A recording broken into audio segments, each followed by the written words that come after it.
Urbain Grandier, 1634, by Alexandre Dumas. Chapter 1. On Sunday, the 26th of November, 1631, there was great excitement in the little town of Loudun, especially in the narrow streets which led to the church of Saint-Pierre in the marketplace, from the gate of which the town was entered by anyone coming from the direction of the abbey of Saint-Jean-les-Marmes. This excitement was caused by the expected arrival of a personage who had been much in people's mouths latterly in Loudun, and about whom there was such difference of opinion that discussion on the subject between those who were on his side and those who were against him was carried on with true provincial acrimony. It was easy to see, by the varied expressions on the faces of those who turned the doorsteps into improvised debating clubs, how varied were the feelings with which the man would be welcomed who had himself formally announced to friends and enemies alike the exact date of his return. About 9 o'clock, a kind of sympathetic vibration ran through the crowd, and with the rapidity of a flash of lightning the words, there he is, passed from group to group. At this cry some withdrew into their houses and shut their doors and darkened their windows as if it were a day of public mourning, while others opened them wide, as if to let joy enter. In a few moments the uproar and confusion evoked by the news was succeeded by the deep silence of breathless curiosity. Then through the silence a figure advanced, carrying a branch of laurel in one hand as a token of triumph. It was that of a young man of from 32 to 34 years of age, with a graceful and well-knit frame, an aristocratic air, and faultlessly beautiful features of a somewhat haughty expression. Although he had walked 3 leagues to reach the town, the ecclesiastical garb which he wore was not only elegant, but of dainty freshness. His eyes turned to heaven, and singing in a sweet voice praise to the Lord, he passed through the streets leading to the church in the marketplace with a slow and solemn gait, without vouchsafing a look, a word, or a gesture to anyone. The entire crowd, falling into step, marched behind him as he advanced, singing like him, the singers being the prettiest girls in Loudun, for we have forgotten to say that the crowd consisted almost entirely of women.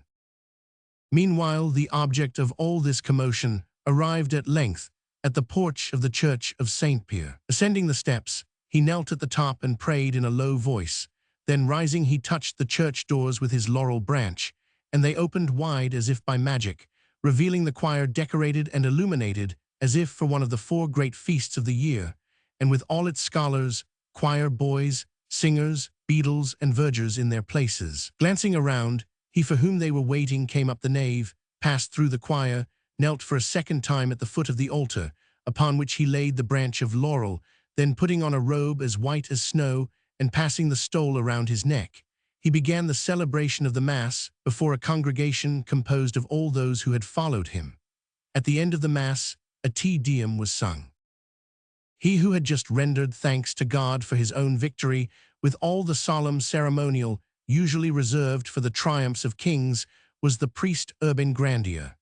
2 days before, he had been acquitted, in virtue of a decision pronounced by M. d'Escarbleau de Sourdis, Archbishop of Bordeaux, of an accusation brought against him of which he had been declared guilty by a magistrate, and in punishment of which he had been condemned to fast on bread and water every Friday for 3 months, and forbidden to exercise his priestly functions in the diocese of Poitiers for 5 years, and in the town of Loudun for ever. These are the circumstances under which the sentence had been passed and the judgment reversed.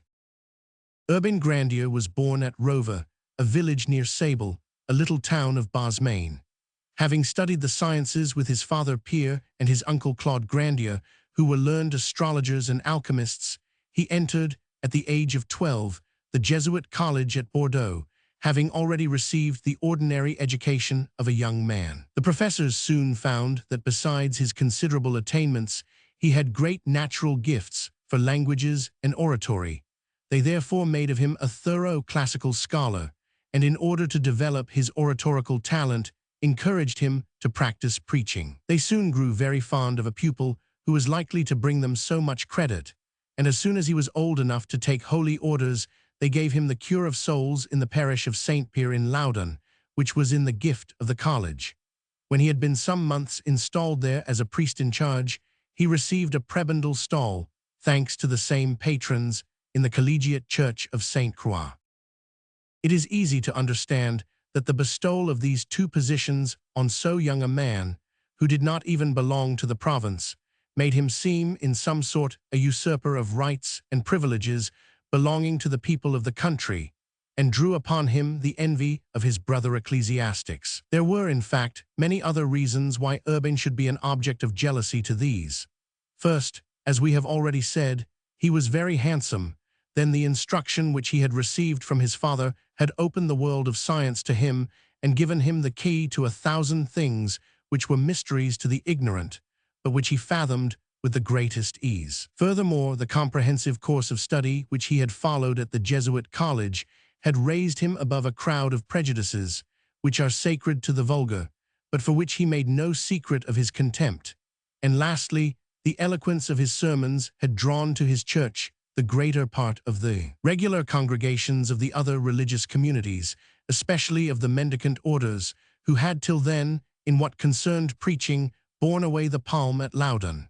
As we have said, all this was more than enough to excite, first jealousy and then hatred, and both were excited in no ordinary degree. We all know how easily the ill-natured gossip of a small town can rouse the angry contempt of the masses for everything which is beyond or above them. In a wider sphere, Urbain would have shone by his many gifts, but cooped up as he was within the walls of a little town and deprived of air and space, all that might have conduced to his success in Paris led to his destruction at Loudun. It was also unfortunate for Urbain that his character, far from winning pardon for his genius, augmented the hatred which the latter inspired. Urbain, who in his intercourse with his friends was cordial and agreeable, was sarcastic, cold, and haughty to his enemies. When he had once resolved on a course, he pursued it unflinchingly. He jealously exacted all the honor due to the rank at which he had arrived, defending it as though it were a conquest. He also insisted on enforcing all his legal rights, and he resented the opposition and angry words of casual opponents with a harshness which made them his lifelong enemies. The first example which Urbain gave of this inflexibility was in 1620, when he gained a lawsuit against a priest named Munier. He caused the sentence to be carried out with such rigor that he awoke an inextinguishable hatred in Munier's mind, which ever after burst forth on the slightest provocation.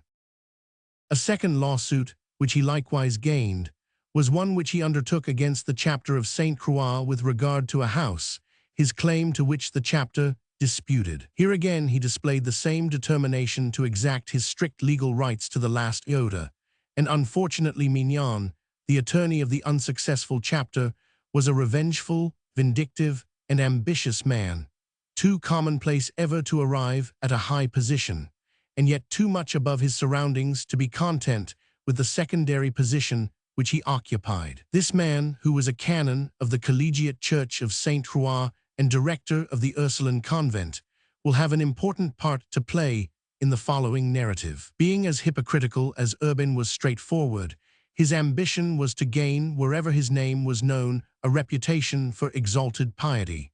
He therefore affected in his life the asceticism of an anchorite and the self-denial of a saint. As he had much experience in ecclesiastical lawsuits, he looked on the chapter's loss of this one, of which he had in some sort guaranteed the success, as a personal humiliation, so that when Urbain gave himself airs of triumph and exacted the last letter of his bond, as in the case of Munier, he turned Mignon into an enemy who was not only more relentless, but more dangerous than the former. In the meantime, and in consequence of this lawsuit, a certain Barot, an uncle of Mignon and his partner as well, got up a dispute with Urbain. But as he was a man below mediocrity, Urbain required, in order to crush him, only to let fall from the height of his superiority a few of those disdainful words, which brand as deeply as a red-hot iron. This man, though totally wanting in parts, was very rich, and having no children was always surrounded by a horde of relatives, every one of whom was absorbed in the attempt to make himself so agreeable that his name would appear in Barot's will. This being so, the mocking words which were rained down on Barot spattered not only himself, but also all those who had sided with him in the quarrel, and thus added considerably to the tale of Urbain's enemies. About this epoch, a still graver event took place. Amongst the most assiduous frequenters of the confessional in his church was a young and pretty girl, Julie by name, the daughter of the king's attorney, Trinquant being, as well as Barot, an uncle of Mignon. Now it happened that this young girl fell into such a state of debility that she was obliged to keep her room. One of her friends, named Marthe Pelletier, giving up society, of which she was very fond, undertook to nurse the patient, and carried her devotion so far as to shut herself up in the same room with her. When Julie Trinquant had recovered and was able again to take her place in the world, it came out that Marthe Pelletier, during her weeks of retirement, had given birth to a child, which had been baptized and then put out to nurse. Now, by one of those odd whims which so often take possession of the public mind, everyone in Loudun persisted in asserting that the real mother of the infant was not she who had acknowledged herself as such, that, in short, Marthe Pelletier had sold her good name to her friend Julie for a sum of money. And of course it followed as a matter about which there could be no possible doubt that Urbain was the father. Trinquant, hearing of the reports about his daughter, took upon himself as king's attorney to have Marthe Pelletier arrested and imprisoned. Being questioned about the child, she insisted that she was its mother and would take its maintenance upon herself. To have brought a child into the world under such circumstances was a sin, but not a crime.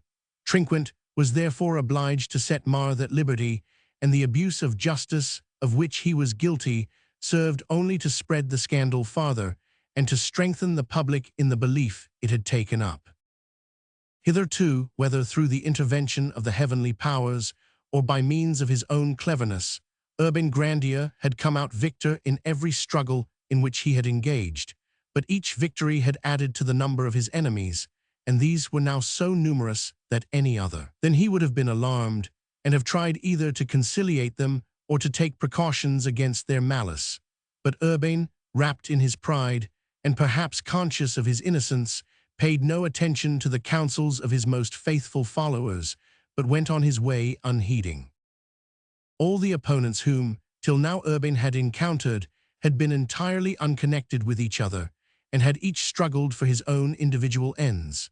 Urbain's enemies, believing that the cause of his success was to be found in the want of cooperation among themselves, now determined to unite in order to crush him. In consequence, a conference was held at Barot's, at which, besides Barot himself, Munier, Trinquant, and Mignon took part, and the latter had also brought with him one Menuau, a king's counsel and his own most intimate friend, who was, however, influenced by other motives than friendship in joining the conspiracy. The fact was that Menuau was in love with a woman who had steadfastly refused to show him any favor, and he had got firmly fixed in his head that the reason for her else inexplicable indifference and disdain was that Urbain had been beforehand with him in finding an entrance to her heart.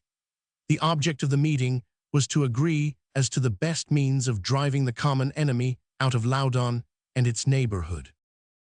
Urbain's life was so well ordered that it presented little which his enemies could use as a handle for their purpose. His only foible seemed to be a predilection for female society, while in return all the wives and daughters of the place, with the unerring instinct of their sex, seeing that the new priest was young, handsome, and eloquent, chose him, whenever it was possible, as their spiritual director.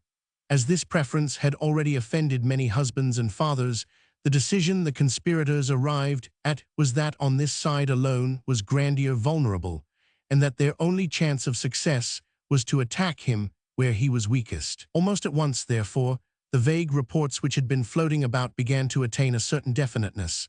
There were allusions made, though no name was mentioned, to a young girl in Loudun, who, in spite of Grandier's frequent unfaithfulness, yet remained his mistress-in-chief. Then it began to be whispered that the young girl, having had conscientious scruples about her love for Urbain, he had allayed them by an act of sacrilege, that is to say, he had, as priest, in the middle of the night, performed the service of marriage between himself and his mistress. The more absurd the reports, the more credence did they gain, and it was not long till everyone in Loudun believed them true, although no one was able to name the mysterious heroine of the tale who had had the courage to contract a marriage with a priest, and considering how small Loudun was, this was most extraordinary. Resolute and full of courage as was Grandier, at length he could not conceal from himself that his path lay over quicksands. He felt that slander was secretly closing him round, and that as soon as he was well entangled in her shiny folds, she would reveal herself by raising her abhorred head, and that then a mortal combat between them would begin. But it was one of his convictions that to draw back was to acknowledge one's guilt. Besides, as far as he was concerned, it was probably too late for him to retrace his steps. He therefore went on his way, as unyielding, as scornful, and as haughty as ever. Among those who were supposed to be most active in spreading the slanders relative to Urbain was a man called Duthibout, a person of importance in the province, who was supposed by the townspeople to hold very advanced views, and who was a Sir Oracle to whom the commonplace and vulgar turned for enlightenment. Some of this man's strictures on Grandier were reported to the latter, especially some calumnies to which Duthibout had given vent at the Marquis de Bellairs, and one day Grandier, arrayed in priestly garments, was about to enter the church of Saint Croix to assist in the service. He encountered Duthibout at the entrance, and with his usual haughty disdain accused him of slander. Duthibout, who had got into the habit of saying and doing whatever came into his head without fear of being called to account, partly because of his wealth, and partly because of the influence he had gained over the narrow-minded, who are so numerous in a small provincial town, and who regarded him as being much above them, was so furious at this public reprimand that he raised his cane and struck Urbain. The opportunity which this affront afforded Grandier of being revenged on all his enemies was too precious to be neglected, but convinced, with too much reason, that he would never obtain justice from the local authorities, although the respect due to the church had been infringed in his person. He decided to appeal to King Louis Roman XIII, who deigned to receive him, and deciding that the insult offered to a priest robed in the sacred vestments should be expiated, sent the cause to the High Court of Parliament, with instructions that the case against Duthibout should be tried and decided there. Hereupon Urbain's enemies saw they had no time to lose, and took advantage of his absence to make counter-accusations against him. Two worthy beings, named Churbanot and Bugrau, agreed to become informers, and were brought before the ecclesiastical magistrate at Poitiers. They accused Grandier of having corrupted women and girls, of indulging in blasphemy and profanity, of neglecting to read his breviary daily, and of turning God's sanctuary into a place of debauchery and prostitution. The information was taken down, and Louis Chauvet, the civil lieutenant, and the archpriest of Saint Marcel and the Loudun were appointed to investigate the matter, so that, while Urbain was instituting proceedings against Duthibout in Paris, information was laid against himself in Loudun. This matter thus set going was pushed forward with all the acrimony so common in religious prosecutions. Trinquant appeared as a witness and drew many others after him, and whatever omissions were found in the depositions were interpolated according to the needs of the prosecution. The result was that the case, when fully got up, appeared to be so serious that it was sent to the Bishop of Poitiers for trial. Now the bishop was not only surrounded by the friends of those who were bringing the accusations against Grandier, but had himself a grudge against him. It had happened some time before that Urbain, the case being urgent, had dispensed with the usual notice of a marriage, and the bishop, knowing this, found in the papers laid before him, superficial as they were, sufficient evidence against Urbain to justify him in issuing a warrant for his apprehension, which was drawn up in the following words: Henry Louis Chatanier de la Rochepeze, by divine mercy Bishop of Poitiers, in view of the charges and informations conveyed to us by the Archpriest of Loudun against Urbain Grandier, priest in charge of the Church of Saint-Pierre in the marketplace at Loudun, in virtue of a commission appointed by us directed to the said Archpriest, or in his absence to the Prior of Chassaignes, in view also of the opinion given by our attorney upon the said charges, have ordered and do hereby order that Urbain Grandier, the accused, be quietly taken to the prison in our palace in Poitiers, if it so be that he be taken and apprehended, and if not, that he be summoned to appear at his domicile within 3 days, by the first apparitor priest or tonsured clerk, and also by the first royal sergeant, upon this warrant, and we request the aid of the secular authorities, and to them, or to any one of them, we hereby give power and authority to carry out this decree, notwithstanding any opposition or appeal, and the said Grandier having been heard, such a decision will be given by our attorney as the facts may seem to warrant. Given at Dessay, the 22nd day of October 1629, and signed in the original as follows. Henry Louis, Bishop of Poitiers. Grandier was, as we have said, at Paris when these proceedings were taken against him, conducting before the Parliament his case against Duthabout. The latter received a copy of the decision arrived at by the bishop, before Grandier knew of the charges that had been formulated against him, and having in the course of his defense drawn a terrible picture of the immorality of Grandier's life, he produced, as a proof of the truth of his assertions, the damning document which had been put into his hands. The court, not knowing what to think of the turn affairs had taken, decided that, before considering the accusations brought by Grandier, he must appear before his bishop to clear himself of the charges brought against himself. Consequently, he left Paris at once and arrived at Loudun, where he only stayed long enough to learn what had happened in his absence, and then went on to Poitiers in order to draw up his defense. He had, however, no sooner set foot in the place than he was arrested by a sheriff's officer named Chatry and confined in the prison of the episcopal palace. It was the middle of November, and the prison was at all times cold and damp, yet no attention was paid to Grandier's request that he should be transferred to some other place of confinement. Convinced by this that his enemies had more influence than he had supposed, he resolved to possess his soul in patience, and remained a prisoner for 2 months, during which even his warmest friends believed him lost, while Duthabout openly laughed at the proceedings instituted against himself, which he now believed would never go any farther, and Barot had already selected one of his heirs, a certain Ismail Bouliau, as successor to Urbain as priest and prebendary. It was arranged that the costs of the lawsuit should be defrayed out of a fund raised by the prosecutors, the rich paying for the poor. For as all the witnesses lived at Loudun, and the trial was to take place at Poitiers, considerable expense would be incurred by the necessity of bringing so many people such a distance, but the lust of vengeance proved stronger than the lust of gold, the subscription expected from each being estimated according to his fortune, each paid without a murmur, and at the end of 2 months the case was concluded. In spite of the evident pains taken by the prosecution to strain the evidence against the defendant, the principal charge could not be sustained, which was that he had led astray many wives and daughters in Loudun. No one woman came forward to complain of her ruin by Grandier. The name of no single victim of his alleged immorality was given. The conduct of the case was the most extraordinary ever seen. It was evident that the accusations were founded on hearsay and not on fact, and yet a decision and sentence against Grandier were pronounced on January 3, 1630. The sentence was as follows: for 3 months to fast each Friday on bread and water by way of penance, to be inhibited from the performance of clerical functions in the diocese of Poitiers for 5 years, and in the town of Loudun forever.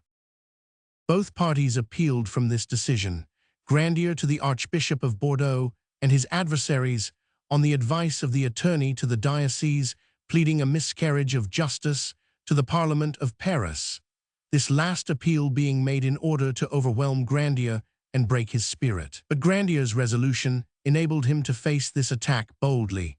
He engaged counsel to defend his case before the Parliament, while he himself conducted his appeal to the Archbishop of Bordeaux. But as there were many necessary witnesses, and it was almost impossible to bring them all such a great distance, the archiepiscopal court sent the appeal to the presidial court of Poitiers. The public prosecutor of Poitiers began a fresh investigation, which, being conducted with impartiality, was not encouraging to Grandier's accusers. There had been many conflicting statements made by the witnesses, and these were now repeated. Other witnesses had declared quite openly that they had been bribed. Others again stated that their depositions had been tampered with, and amongst these latter was a certain priest named Mechin, and also that Ismail Bouliau, whom Barot had been in such a hurry to select as candidate for the reversion of Grandier's preferments. Bouliau's deposition has been lost, but we can lay Mechin's before the reader, for the original has been preserved, just as it issued from his pen. I, Gervais Mechin, curate in charge of the Church of Saint Pierre in the marketplace at Loudun, certify by these presents, signed by my hand, to relieve my conscience as to a certain report which is being spread abroad, that I had said in support of an accusation brought by Gilles Robert, archpriest, against Urbain Grandier, priest in charge of Saint Pierre, that I had found the said Grandier lying with women and girls in the church of Saint Pierre, the doors being closed. Item, that on several different occasions, at unsuitable hours both day and night, I had seen women and girls disturb the said Grandier by going into his bedroom, and that some of the said women remained with him from 1 o'clock in the afternoon till 3 o'clock the next morning, their maids bringing them their suppers and going away again at once. Item, that I had seen the said Grandier in the church, the doors being open, but that as soon as some women entered, he closed them. As I earnestly desire that such reports should cease, I declare by these presents that I have never seen the said Grandier with women or girls in the church, the doors being closed, that I have never found him there alone with women or girls, that when he spoke to either someone else was always present and the doors were open, and as to their posture, I think I made it sufficiently clear when in the witness box that Grandier was seated and the women scattered over the church. Furthermore, I have never seen either women or girls enter Grandier's bedroom either by day or night, although it is true that I have heard people in the corridor coming and going late in the evening. Who they were I cannot say, but a brother of the said Grandier sleeps close by. Neither have I any knowledge that either women or girls had their suppers brought to the said room. I have also never said that he neglected the reading of his breviary, because that would be contrary to the truth, seeing that on several occasions he borrowed mine and read his hours in it. I also declare that I have never seen him close the doors of the church, and that whenever I have seen him speaking to women, I have never noticed any impropriety. I have not ever seen him touch them in any way, they have only spoken together. And if anything is found in my deposition contrary to the above, it is without my knowledge, and was never read to me, for I would not have signed it, and I say and affirm all this in homage to the truth. Done the last day of October 1630, signed G. Mechin. In the face of such proofs of innocence, none of the accusations could be considered as established, and so, according to the decision of the Presidial Court of Poitiers, dated the 25th of May 1634, the decision of the Bishop's Court was reversed, and Grandier was acquitted of the charges brought against him. However, he had still to appear before the Archbishop of Bordeaux, that his acquittal might be ratified. Grandier took advantage of a visit which the Archbishop paid to his abbey at Saint-Jean-les-Marmes, which was only 3 leagues from Loudun, to make this appearance. His adversaries, who were discouraged by the result of the proceedings at Poitiers, scarcely made any defense, and the Archbishop, after an examination which brought clearly to light the innocence of the accused, acquitted and absolved him. The rehabilitation of Grandier before his bishop had 2 important results. The first was that it clearly established his innocence, and the second that it brought into prominence his high attainments and eminent qualities. The Archbishop, seeing the persecutions to which he was subjected, felt a kindly interest in him, and advised him to exchange into some other diocese, leaving a town, the principal inhabitants of which appeared to have vowed him a relentless hate. But such an abandonment of his rights was foreign to the character of Urbain, and he declared to his superior that, strong in his grace's approbation and the testimony of his own conscience, he would remain in the place to which God had called him. Monseigneur de Sourdis did not feel it his duty to urge Urbain any further, but he had enough insight into his character to perceive that if Urbain should one day fall, it would be, like Satan, through pride, for he added another sentence to his decision, recommending him to fulfill the duties of his office with discretion and modesty, according to the decrees of the Fathers and the canonical constitutions. The triumphal entry of Urbain into Loudun, with which we began our narrative, shows the spirit in which he took his recommendation. Chapter 2. Urbain Grandier was not satisfied with the arrogant demonstration by which he signalized his return, which even his friends had felt to be ill-advised. Instead of allowing the hate he had aroused to die away, or at least to fall asleep by letting the past be past, he continued with more zeal than ever his proceedings against Duthibout, and succeeded in obtaining a decree from the Parliament of La Tournelle, by which Duthibout was summoned before it, and obliged to listen bareheaded to a reprimand, to offer apologies, and to pay damages and costs. Having thus got the better of one enemy, Urbain turned on the others, and showed himself more indefatigable in the pursuit of justice than they had been in the pursuit of vengeance. The decision of the archbishop had given him a right to a sum of money for compensation and interest thereon, as well as to the restitution of the revenues of his livings, and there being some demur made, he announced publicly that he intended to exact this reparation to the uttermost farthing, and set about collecting all the evidence which was necessary for the success of a new lawsuit for libel and forgery which he intended to begin. It was in vain that his friends assured him that the vindication of his innocence had been complete and brilliant. It was in vain that they tried to convince him of the danger of driving the vanquished to despair. Urbain replied that he was ready to endure all the persecutions which his enemies might succeed in inflicting on him, but as long as he felt that he had right upon his side, he was incapable of drawing back. Grandier's adversaries soon became conscious of the storm which was gathering above their heads, and feeling that the struggle between themselves and this man would be one of life or death, Mignon, Barot, Munier, Duthibout, and Menuau met Trinquant at the village of Pindadane, in a house belonging to the latter in order to consult about the dangers which threatened them. Mignon had, however, already begun to weave the threads of a new intrigue, which he explained in full to the others. They lent a favorable ear, and his plan was adopted. We shall see it unfold itself by degrees, for it is the basis of our narrative.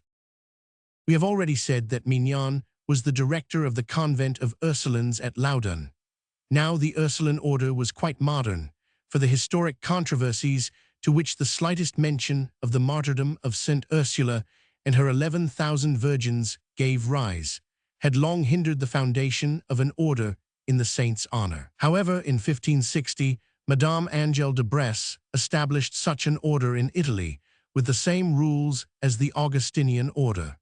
This gained the approbation of Pope Gregory Roman XIII in 1572. In 1614, Madeleine Lhuillier, with the approval of Pope Paul V, introduced this order into France, by founding a convent at Paris, whence it rapidly spread over the whole kingdom, so that in 1626, only 6 years before the time when the events just related took place, a sisterhood was founded in the little town of Loudun. Although this community at first consisted entirely of ladies of good family, daughters of nobles, officers, judges, and the better class of citizens, and numbered amongst its founders Jeanne de Belfield, daughter of the late Marquis of Causse, and relative of M. de Laubardemont, Mademoiselle de Fazeley, cousin of the Cardinal Duke, 2 ladies of the house of Barbenies de Nogaret, Madame de Lamothe, daughter of the Marquis Lamothe Barris of Anjou, and Madame d'Escaubleau de Sourdis, of the same family as the Archbishop of Bordeaux. Yet as these nuns had almost all entered the convent because of their want of fortune, the community found itself at the time of its establishment richer in blood than in money, and was obliged, instead of building, to purchase a private house. The owner of this house was a certain Moussaut Dufresne, whose brother was a priest. This brother, therefore, naturally became the first director of these godly women. Less than a year after his appointment he died, and the directorship became vacant. The Ursulines had bought the house, in which they lived, much below its normal value, for it was regarded as a haunted house by all the town. The landlord had rightly thought that there was no better way of getting rid of the ghosts than to confront them with a religious sisterhood, the members of which, passing their days in fasting and prayer, would be hardly likely to have their nights disturbed by bad spirits. And in truth, during the year which they had already passed in the house, no ghost had ever put in an appearance, a fact which had greatly increased the reputation of the nuns for sanctity. When their director died, it so happened that the boarders took advantage of the occasion to indulge in some diversion at the expense of the older nuns, who were held in general detestation by the youth of the establishment on account of the rigor with which they enforced the rules of the order. Their plan was to raise once more those spirits which had been, as everyone supposed, permanently relegated to outer darkness. So noises began to be heard on the roof of the house, which resolved themselves into cries and groans. Then, growing bolder, the spirits entered the attics and garrets, announcing their presence by clanking of chains. At last, they became so familiar that they invaded the dormitories, where they dragged the sheets off the sisters and abstracted their clothes. Great was the terror in the convent, and great the talk in the town, so that the Mother Superior called her wisest nuns around her and asked them what, in their opinion, would be the best course to take in the delicate circumstances in which they found themselves. Without a dissentient voice, the conclusion arrived at was that the late director should be immediately replaced by a man still holier than he, if such a man could be found, and whether because he possessed a reputation for sanctity, or for some other reason, their choice fell on Urbain Grandier. When the offer of the post was brought to him, he answered that he was already responsible for 2 important charges, and that he therefore had not enough time to watch over the snow-white flock, which they wished to entrust to him, as a good shepherd should, and he recommended the Lady Superior to seek out another more worthy and less occupied than himself. This answer, as may be supposed, wounded the self-esteem of the sisters. They next turned their eyes towards Mignon, priest and canon of the collegiate church of St. Croix, and he, although he felt deeply hurt that they had not thought first of him, accepted the position eagerly. But the recollection that Grandier had been preferred before himself kept awake in him one of those bitter hatreds which time, instead of soothing, intensifies. From the foregoing narrative, the reader can see to what this hate led. As soon as the new director was appointed, the Mother Superior confided to him the kind of foes which he would be expected to vanquish. Instead of comforting her by the assurance that no ghosts existing, it could not be ghosts who ran riot in the house, Mignon saw that by pretending to lay these phantoms, he could acquire the reputation for holiness he so much desired. So he answered that the Holy Scriptures recognized the existence of ghosts by relating how the witch of Endor had made the shade of Samuel appear to Saul. He went on to say that the ritual of the church possessed means of driving away all evil spirits, no matter how persistent they were, provided that he who undertook the task were pure in thought and deed, and that he hoped soon, by the help of God, to rid the convent of its nocturnal visitants. Whereupon, as a preparation for their expulsion, he ordered a 3 days' fast, to be followed by a general confession. It does not require any great cleverness to understand how easily Mignon arrived at the truth by questioning the young penitents as they came before him. The boarders who had played at being ghosts confessed their folly, saying that they had been helped by a young novice of 16 years of age, named Marie Aubin. She acknowledged that this was true. It was she who used to get up in the middle of the night and open the dormitory door, which her more timid roommates locked most carefully from within every night before going to bed, a fact which greatly increased their terror when, despite their precautions, the ghosts still got in. Under pretext of not exposing them to the anger of the superior, whose suspicions would be sure to be awakened if the apparitions were to disappear immediately after the general confession, Mignon directed them to renew their nightly frolics from time to time, but at longer and longer intervals. He then sought an interview with the superior, and assured her that he had found the minds of all those under her charge so chaste and pure that he felt sure through his earnest prayers he would soon clear the convent of the spirits which now pervaded it. Everything happened as the director had foretold, and the reputation for sanctity of the holy man, who by watching and praying had delivered the worthy Ursulines from their ghostly assailants, increased enormously in the town of Loudun. Chapter 3. Hardly had tranquillity been restored when Mignon, Duthibout, Menuau, Munier, and Barat, having lost their cause before the Archbishop of Bordeaux, and finding themselves threatened by Grandier with a prosecution for libel and forgery, met together to consult as to the best means of defending themselves before the unbending severity of this man, who would, they felt, destroy them if they did not destroy him. The result of this consultation was that very shortly afterwards queer reports began to fly about. It was whispered that the ghosts whom the pious director had expelled had again invaded the convent, under an invisible and impalpable form, and that several of the nuns had given, by their words and acts, incontrovertible proofs of being possessed. When these reports were mentioned to Mignon, he, instead of denying their truth, cast up his eyes to heaven and said that God was certainly a great and merciful God, but it was also certain that Satan was very clever, especially when he was backed by that false human science called magic. However, as to the reports, though they were not entirely without foundation, he would not go so far as to say that any of the sisters were really possessed by devils, that being a question which time alone could decide. The effect of such an answer on minds already prepared to listen to the most impossible things may easily be guessed. Mignon let the gossip go its rounds for several months without giving it any fresh food, but at length, when the time was ripe, he called on the priest of Saint Jacques at Chinon, and told him that matters had now come to such a pass in the Ursuline convent that he felt it impossible to bear up alone under the responsibility of caring for the salvation of the afflicted nuns, and he begged him to accompany him to the convent. This priest, whose name was Pierre Barre, was exactly the man whom Mignon needed in such a crisis. He was of melancholy temperament and dreamed dreams and saw visions. His one ambition was to gain a reputation for asceticism and holiness. Desiring to surround his visit with the solemnity befitting such an important event, he set out for Loudun at the head of all his parishioners, the whole procession going on foot, in order to arouse interest and curiosity. But this measure was quite needless. It took less than that to set the town agog.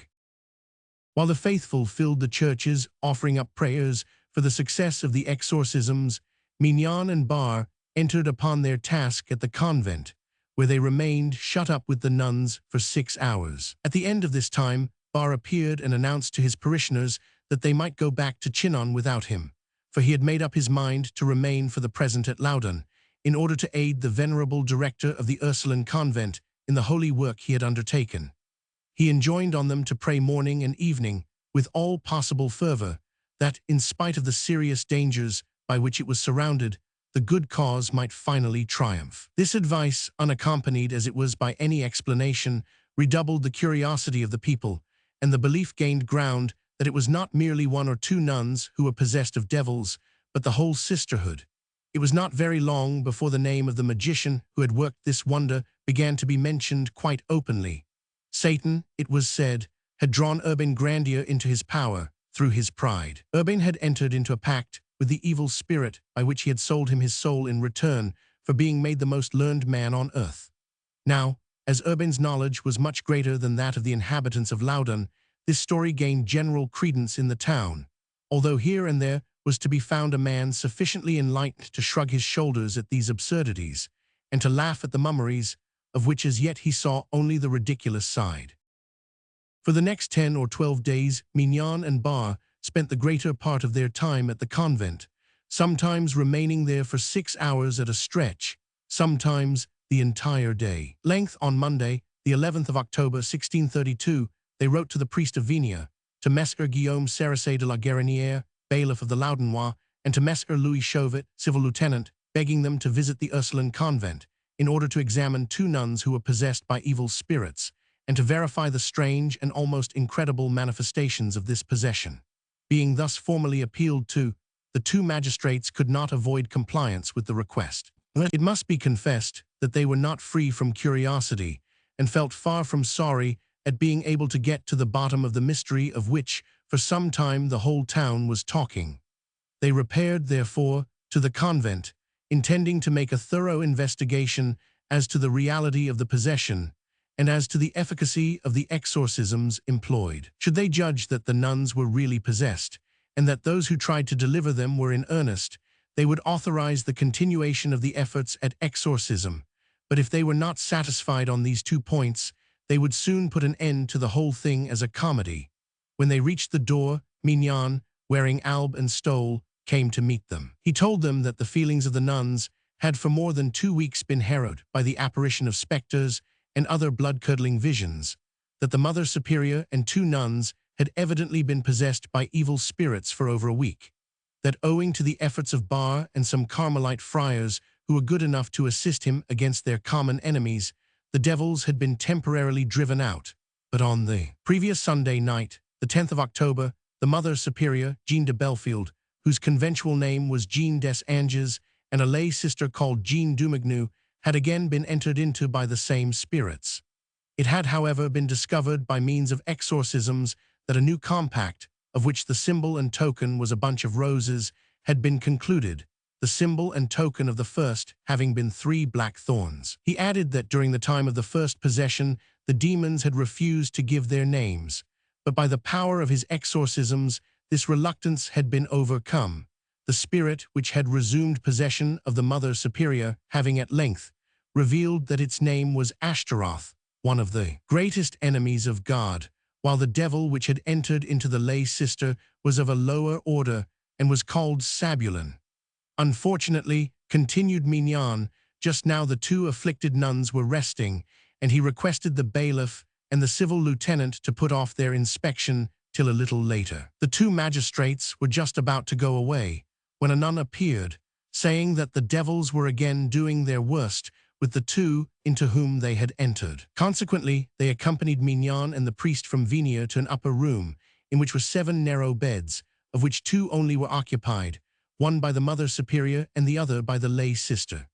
The Superior, who was the more thoroughly possessed of the 2, was surrounded by the Carmelite monks, the sisters belonging to the convent, Mathurin Rousseau, priest and canon of Saint Croix, and Mannery, a surgeon from the town. No sooner did the 2 magistrates join the others than the Superior was seized with violent convulsions, writhing and uttering squeals in exact imitation of a sucking pig. The 2 magistrates looked on in profound astonishment, which was greatly increased when they saw the patient now bury herself in her bed, now spring right out of it, the whole performance being accompanied by such diabolical gestures and grimaces that, if they were not quite convinced that the possession was genuine, they were at least filled with admiration of the manner in which it was simulated. Mignon next informed the bailiff and the civil lieutenant that although the Superior had never learned Latin, she would reply in that language to all the questions addressed to her, if such were their desire. The magistrates answered that as they were there in order to examine thoroughly into the facts of the case, they begged the exorcists to give them every possible proof that the possession was real. Upon this, Mignon approached the Mother Superior, and having ordered everyone to be silent, placed 2 of his fingers in her mouth, and having gone through the form of exorcism prescribed by the ritual, he asked the following questions word for word as they are given. 500. Why have you entered into the body of this young girl? Ar causa animositatis, out of enmity. 500. Per quad pactum, by what pact? Ar per flores, by flowers. 500. Quales, what flowers? Ar roses, roses. 500. Quis misfit, by whom wert thou sent? At this question, the magistrates remarked that the Superior hesitated to reply. Twice she opened her mouth in vain, but the 3rd time she said in a weak voice, 500. Dic cognomen, what is his surname? Ar Urbanus, Urbain. Here there was again the same hesitation, but as if impelled by the will of the exorcist she answered, Ar Grandier, Grandius. D. Dic qualitatum, what is his profession? Ar sacerdos, a priest. D. Cujus ecclesiae, of what church? Ar Sancti Petri, Saint Pierre. D. Qui persona atulit flores, who brought the flowers? Ar diabolica, someone sent by the devil. As the patient pronounced the last word, she recovered her senses, and having repeated a prayer, attempted to swallow a morsel of bread which was offered her. She was, however, obliged to spit it out, saying it was so dry she could not get it down.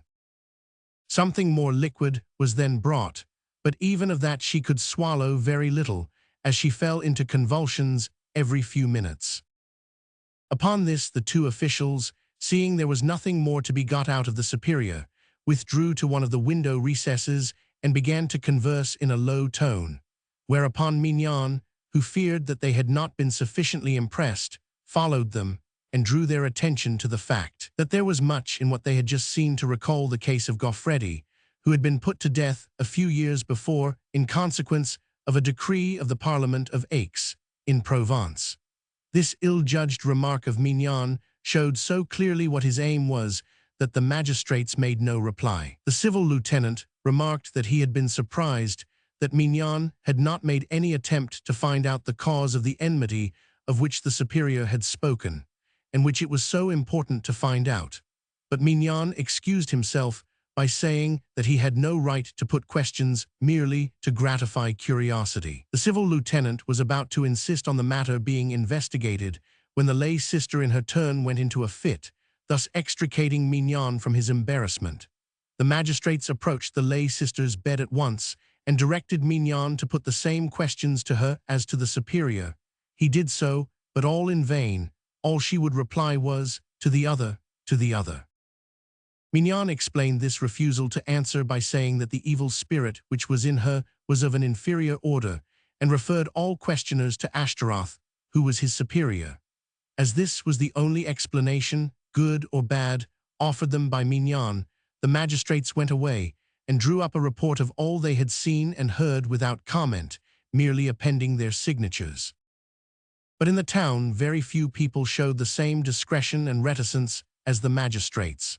The bigoted believed, the hypocrites pretended to believe, and the worldly-minded, who were numerous, discussed the doctrine of possession in all its phases and made no secret of their own entire incredulity. They wondered, and not without reason it must be confessed, what had induced the devils to go out of the nuns' bodies for 2 days only, and then come back and resume possession, to the confusion of the exorcists. Further, they wanted to know why the Mother Superior's devils spoke Latin, while the lay sisters was ignorant of that tongue, for a mere difference of rank in the hierarchy of hell did not seem a sufficient explanation of such a difference in education. Mignon's refusal to go on with his interrogations as to the cause of the enmity made them, they said, suspect that, knowing he had reached the end of Ashtaroth's classical knowledge, he felt it useless to try to continue the dialogue in the Ciceronian idiom. Moreover, it was well known that only a few days before all Urbain's worst enemies had met in conclave in the village of Puyderdane, and besides, how stupidly Mignon had shown his hand by mentioning Goffredi, the priest who had been executed at Aix. Lastly, why had not a desire for impartiality been shown by calling in other than Carmelite monks to be present at the exorcism, that order having a private quarrel with Grandier? It must be admitted that this way of looking at the case was not wanting in shrewdness. On the following day, October 12th, the bailiff and the civil lieutenant, having heard that exorcisms had been again tried without their having been informed beforehand, requested a certain Canon Rousseau to accompany them and set out with him and their clerk for the convent. On arriving, they asked for Mignon, and on his appearance they told him that this matter of exorcism was of such importance that no further steps were to be taken in it without the authorities being present, and that in future they were to be given timely notice of every attempt to get rid of the evil spirits. They added that this was all the more necessary as Mignon's position as director of the sisterhood, and his well-known hate for Grandier would draw suspicions on him unworthy of his cloth, suspicions which he ought to be the first to wish to see dissipated, and that quickly, and that therefore the work which he had so piously begun would be completed by exorcists appointed by the court. Mignon replied that, though he had not the slightest objection to the magistrates being present at all the exorcisms, yet he could not promise that the spirits would reply to anyone except himself and Bar.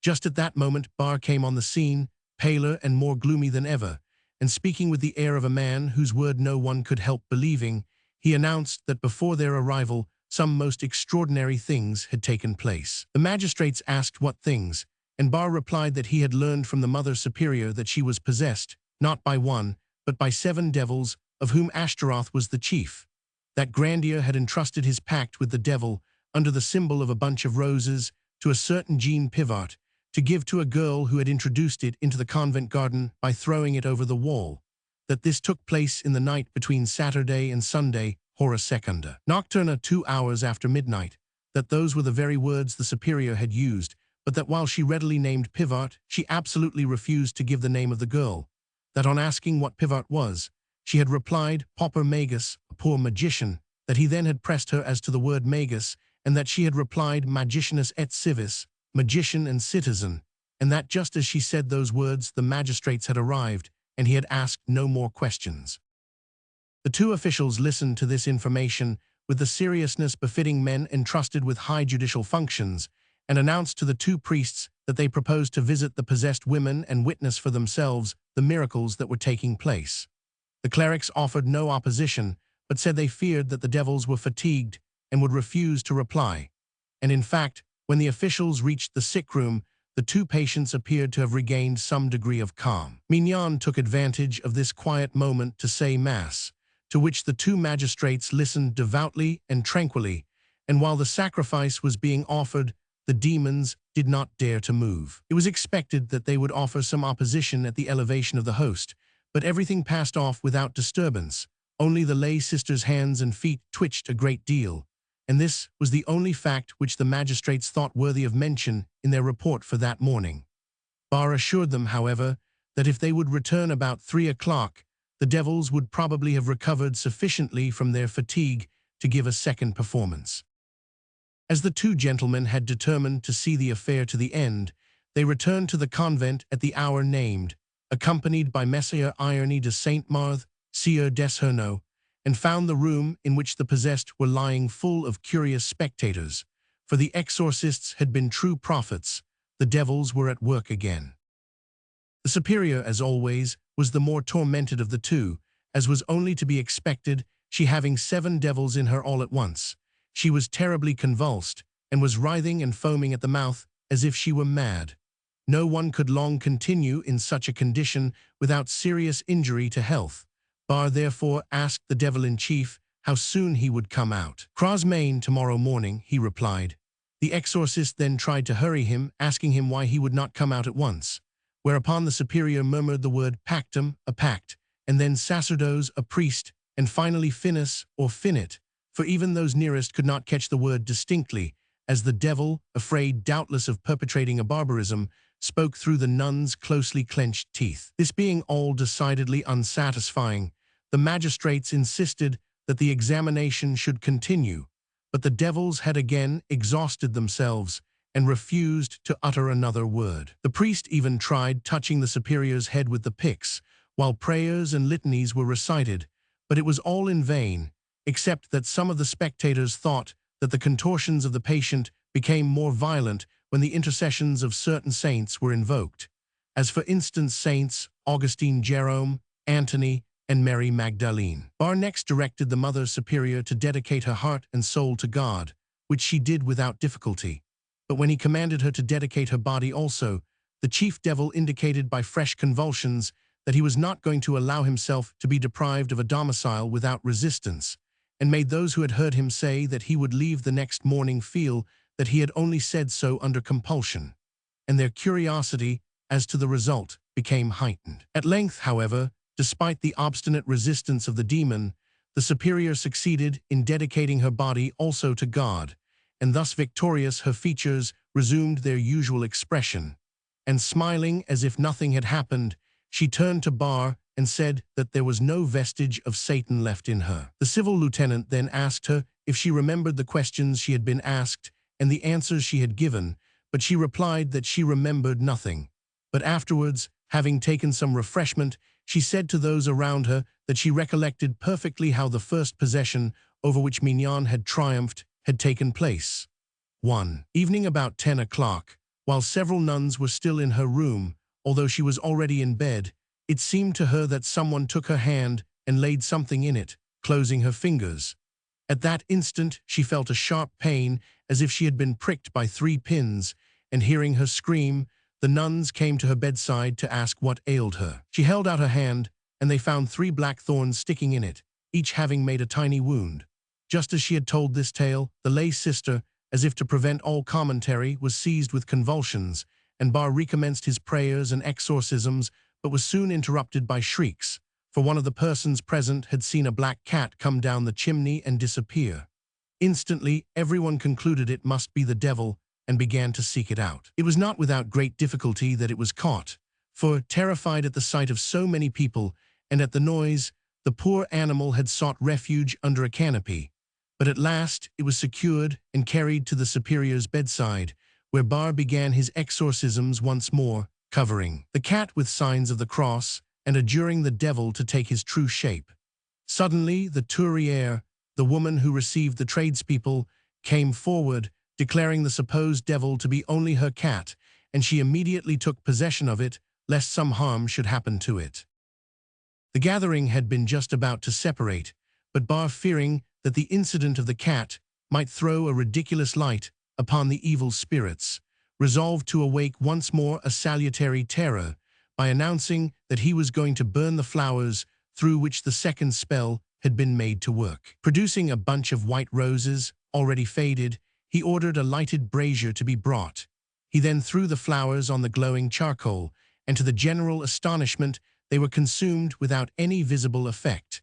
The heavens still smiled, no peal of thunder was heard, and no unpleasant odor diffused itself through the room. Bar, feeling that the baldness of this act of destruction had had a bad effect, predicted that the morrow would bring forth wondrous things, that the chief devil would speak more distinctly than hitherto, that he would leave the body of the superior, giving such clear signs of his passage that no one would dare to doubt any longer that it was a case of genuine possession. Thereupon the criminal lieutenant, Henry Herve, who had been present during the exorcism, said they must seize upon the moment of his exit to ask about Pivot, who was unknown at Loudun, although everyone who lived there knew everybody else. Bar replied in Latin, "Et hoc dicit epulam nominabit," he will not only tell about him, but he will also name the young girl.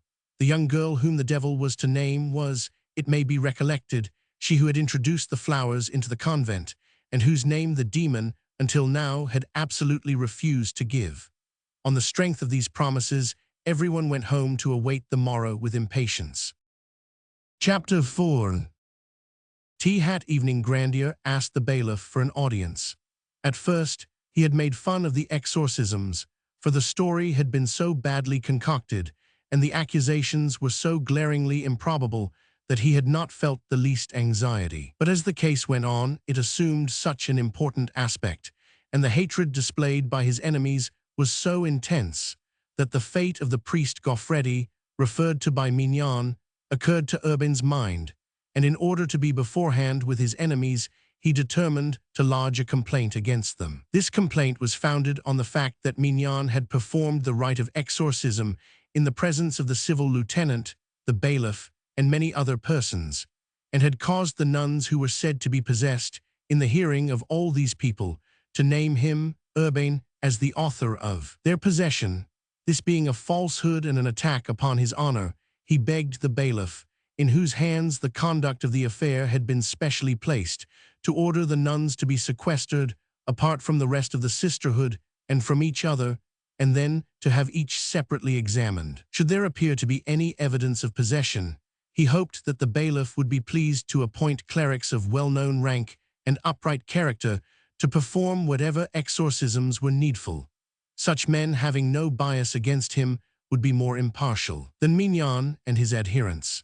He also called upon the bailiff to have an exact report drawn up of everything that took place at the exorcisms, in order that, if necessary, he as petitioner might be able to lay it before anyone to whose judgment he might appeal. The bailiff gave Grandier a statement of the conclusions at which he had arrived, and told him that the exorcisms had been performed that day by Bar, armed with the authority of the Bishop of Poitiers himself. Being, as we have seen, a man of common sense and entirely unprejudiced in the matter, the bailiff advised Grandier to lay his complaint before his bishop.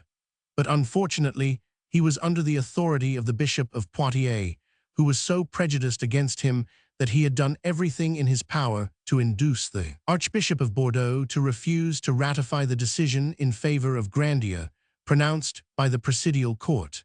Urbain could not hide from the magistrate that he had nothing to hope for from this quarter, and it was decided that he should wait and see what the morrow would bring forth before taking any further step.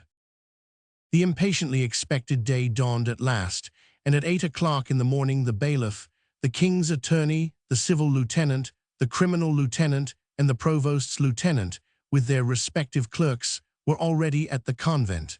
They found the outer gate open, but the inner door shut. In a few moments, Mignon came to them and brought them into a waiting room. There he told them that the nuns were preparing for communion, and that he would be very much obliged to them if they would withdraw and wait in a house across the street, just opposite the convent, and that he would send them word when they could come back.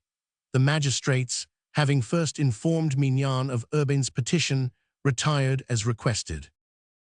An hour passed, and as Mignon did not summon them, in spite of his promise, they all went together to the convent chapel, where they were told the exorcisms were already over. The nuns had quitted the choir, and Mignon and Bar came to the grating and told them that they had just completed the rite, and that, thanks to their conjurations, the two afflicted ones were now quite free from evil spirits. They went on to say that they had been working together at the exorcism from 7 o'clock in the morning, and that great wonders, of which they had drawn up an account, had come to pass, but they had considered it would not be proper to allow anyone else to be present during the ceremony besides the exorcists and the possessed. The bailiff pointed out that their manner of proceedings was not only illegal, but that it laid them under suspicion of fraud and collusion in the eyes of the impartial. Moreover, as the superior had accused Grandier publicly, she was bound to renew and prove her accusation also publicly, and not in secret. Furthermore, it was a great piece of insolence on the part of the exorcists to invite people of their standing and character to come to the convent, and having kept them waiting an hour, to tell them that they considered them unworthy to be admitted to the ceremony which they had been requested to attend.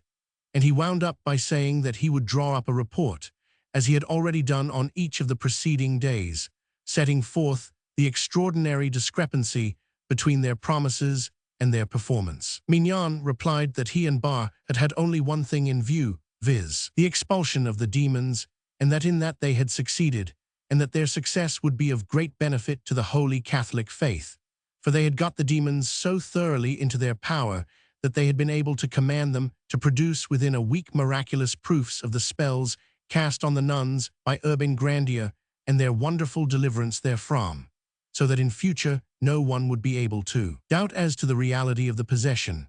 Thereupon the magistrates drew up a report of all that had happened and of what Bar and Mignon had said.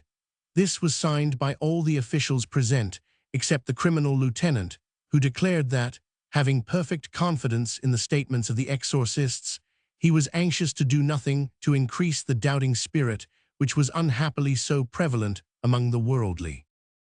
The same day the bailiff secretly warned Urbain of the refusal of the criminal lieutenant to join with the others in signing the report, and almost at the same moment he learned that the cause of his adversaries was strengthened by the adhesion of a certain Messer René Memin, Seigneur de Silly, and prefect of the town. This gentleman was held in great esteem not only on account of his wealth and the many offices which he filled, but above all on account of his powerful friends, among whom was the Cardinal Duke himself, to whom he had formerly been of use when the cardinal was only a prior. The character of the conspiracy had now become so alarming that Grandier felt it was time to oppose it with all his strength. Recalling his conversation with the bailiff the preceding day, during which he had advised him to lay his complaint before the Bishop of Poitiers, he set out, accompanied by a priest of Loudun named Jean Buron, for the prelate's country house at Dessay.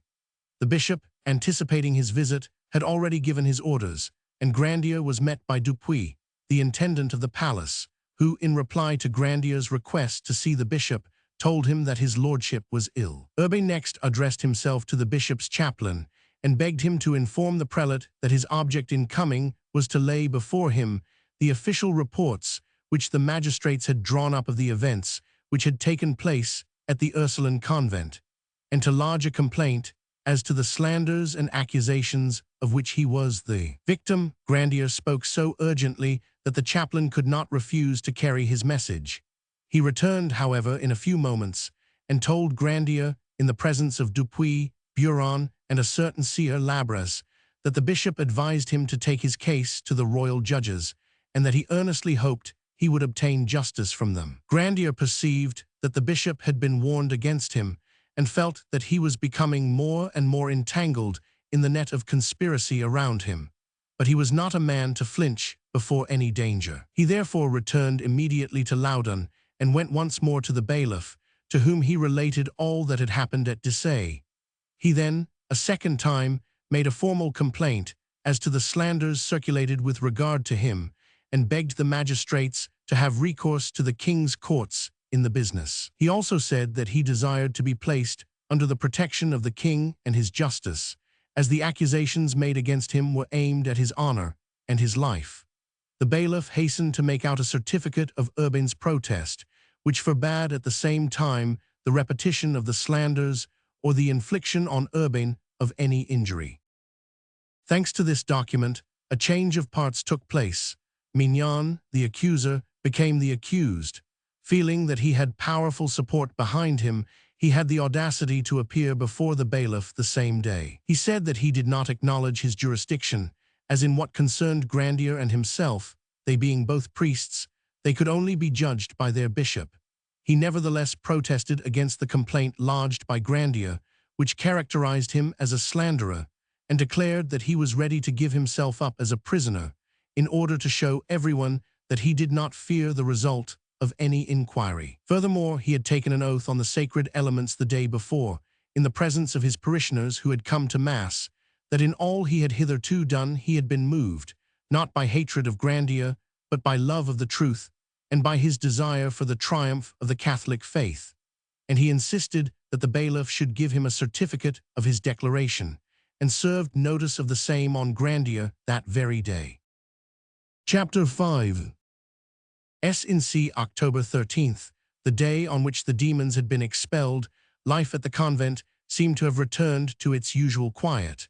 But Grandier did not let himself be lulled to sleep by the calm. He knew those with whom he was contending too well to imagine for an instant that he would hear no more of them.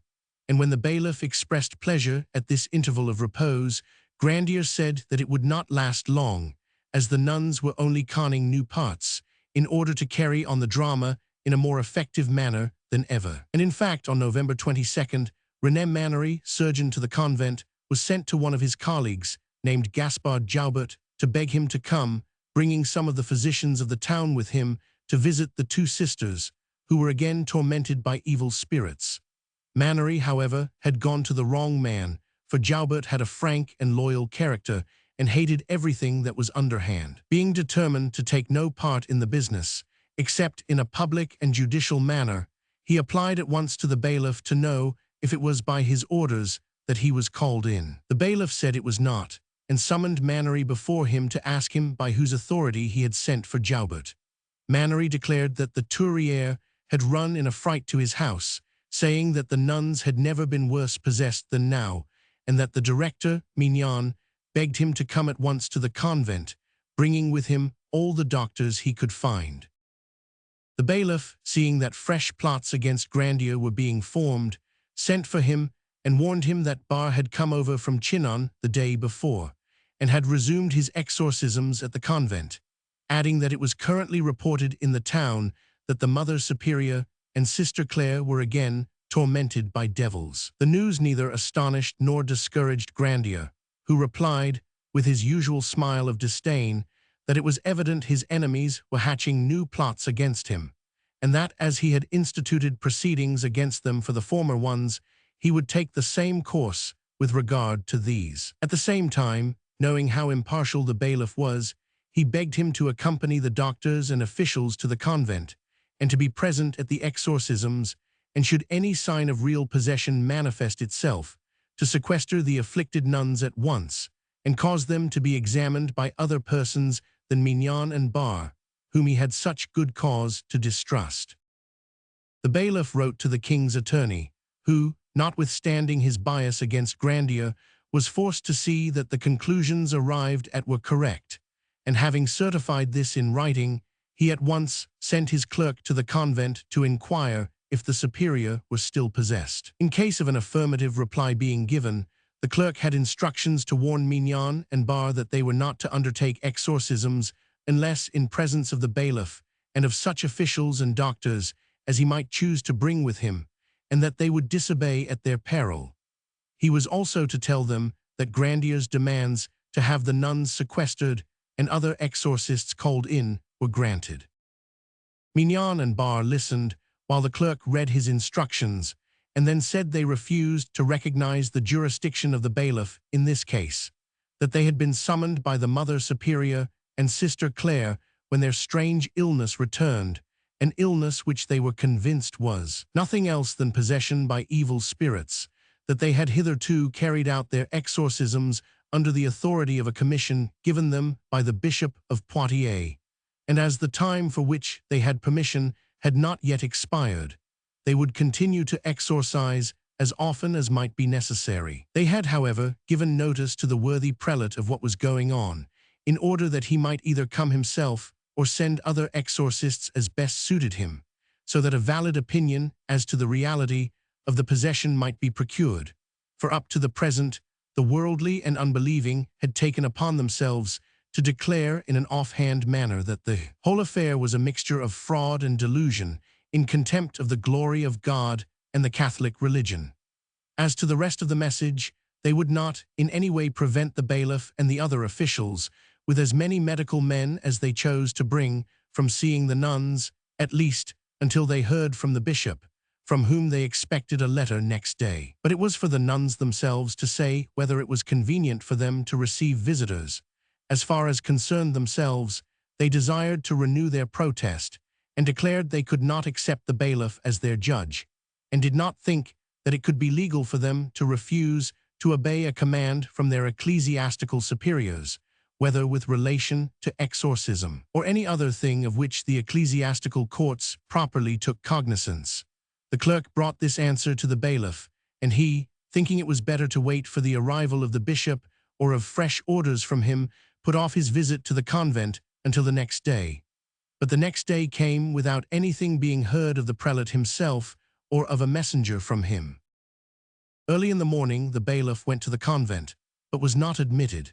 He then waited patiently until noon, and seeing that no news had arrived from Dumas, and that the convent gates were still closed against him, he granted a second petition of Grandier's, to the effect that Bar and Mignon should be prohibited from questioning the superior and the other nuns in a manner tending to blacken the character of the petitioner or any other person. Notice of this prohibition was served the same day on Bar, and on one nun chosen to represent the community.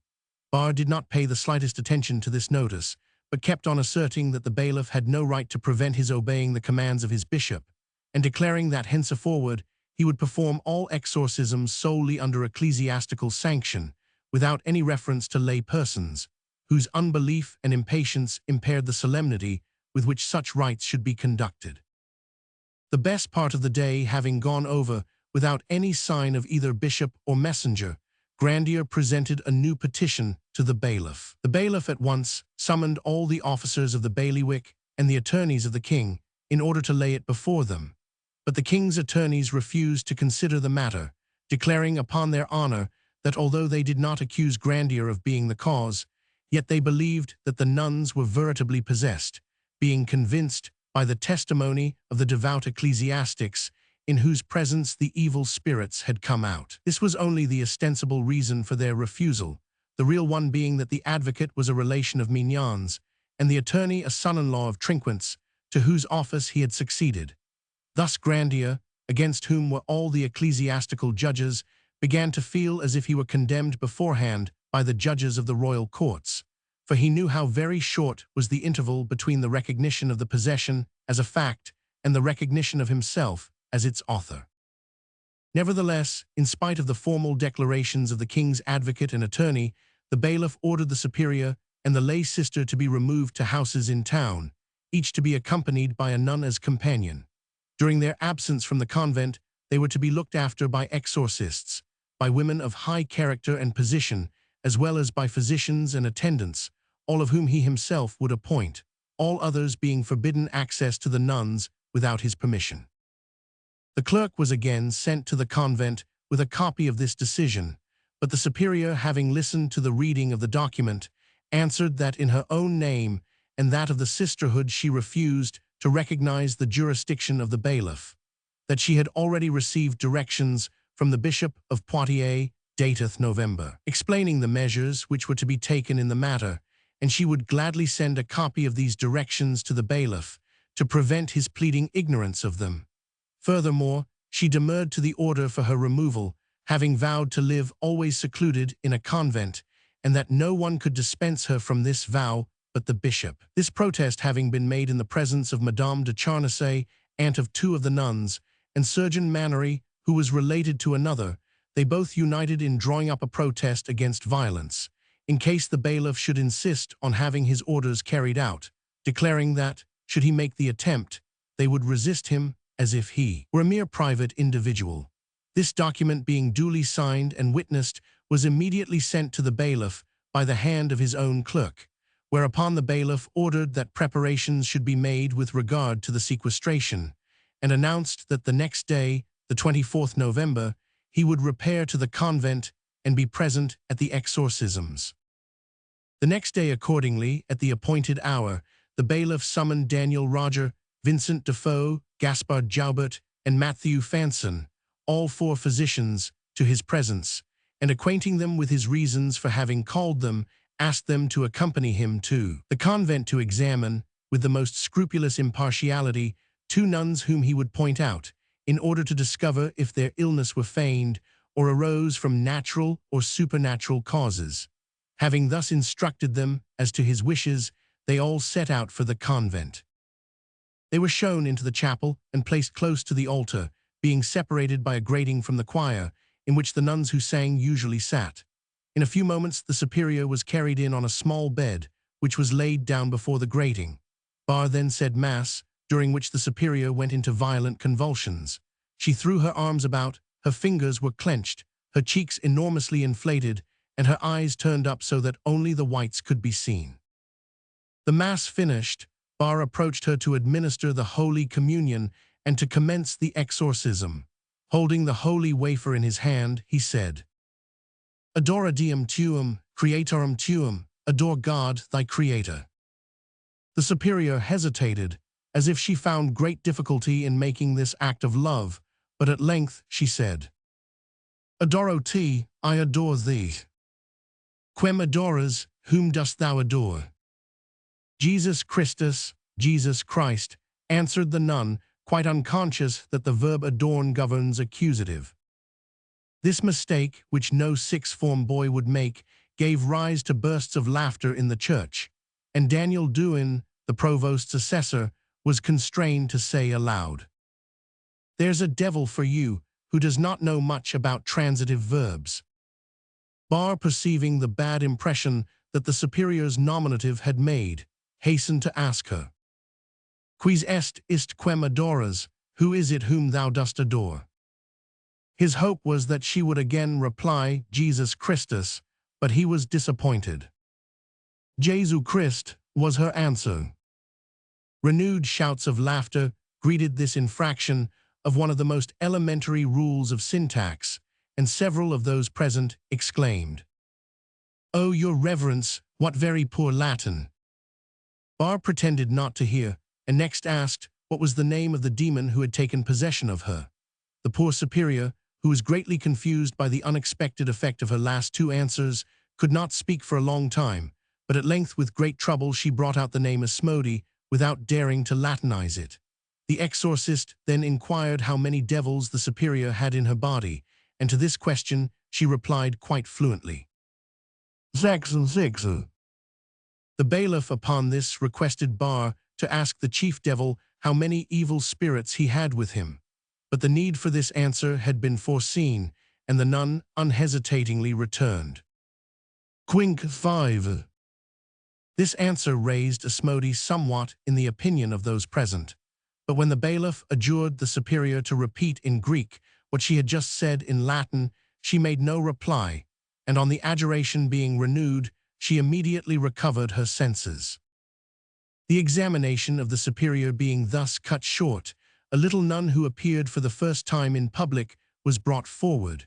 She began by twice pronouncing the name of Grandier with a loud laugh, then turning to the bystanders, called out, For all your number, you can do nothing worthwhile.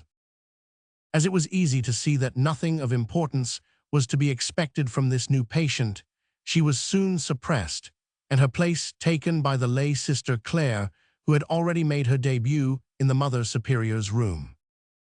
Hardly had she entered the choir than she uttered a groan, but as soon as they placed her on the little bed on which the other nuns had lain, she gave way to uncontrollable laughter and cried out between the paroxysms, "Grandier, Grandier, you must buy some at the market."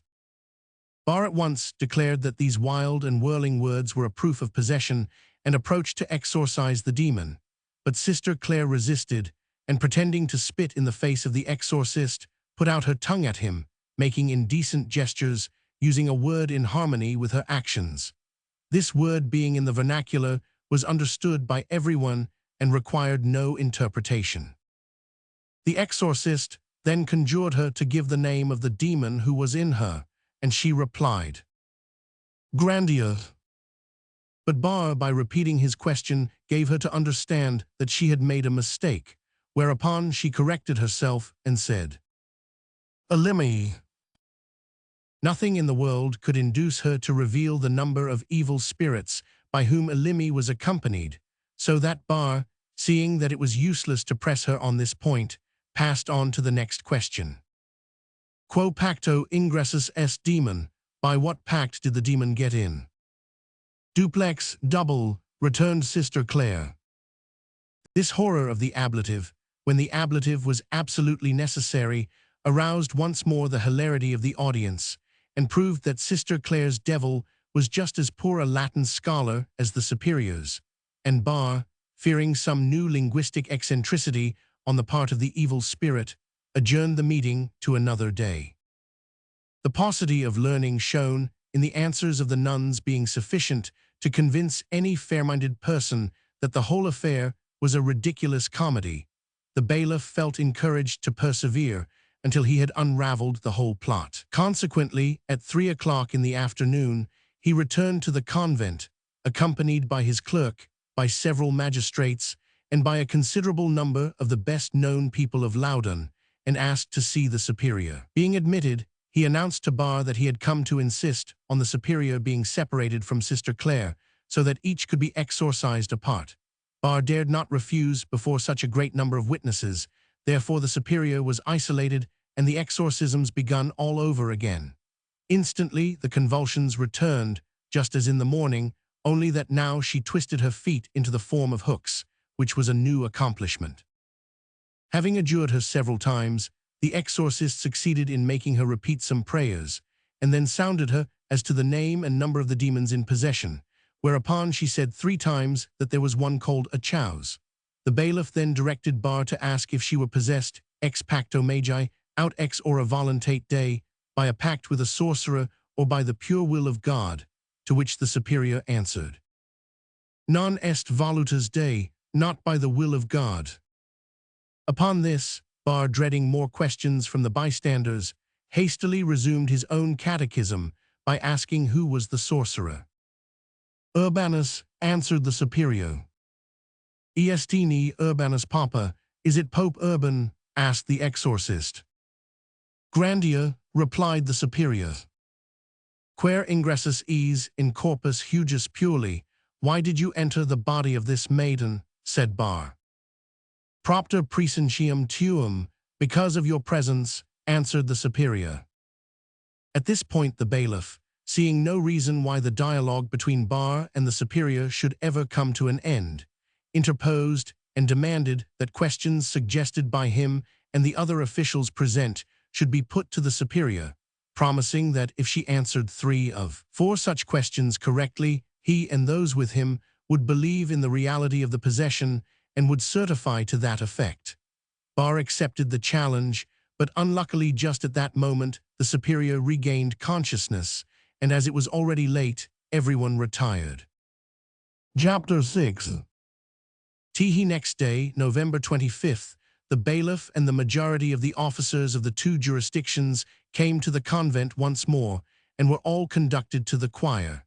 In a few moments, the curtains behind the grating were drawn back, and the superior, lying on her bed, came to view. Barr began, as usual, by the celebration of Mass, during which the superior was seized with convulsions, and exclaimed 2 or 3 times, "Grandier, Grandier, false priest." When the Mass was over, the celebrant went behind the grating, carrying the pyx.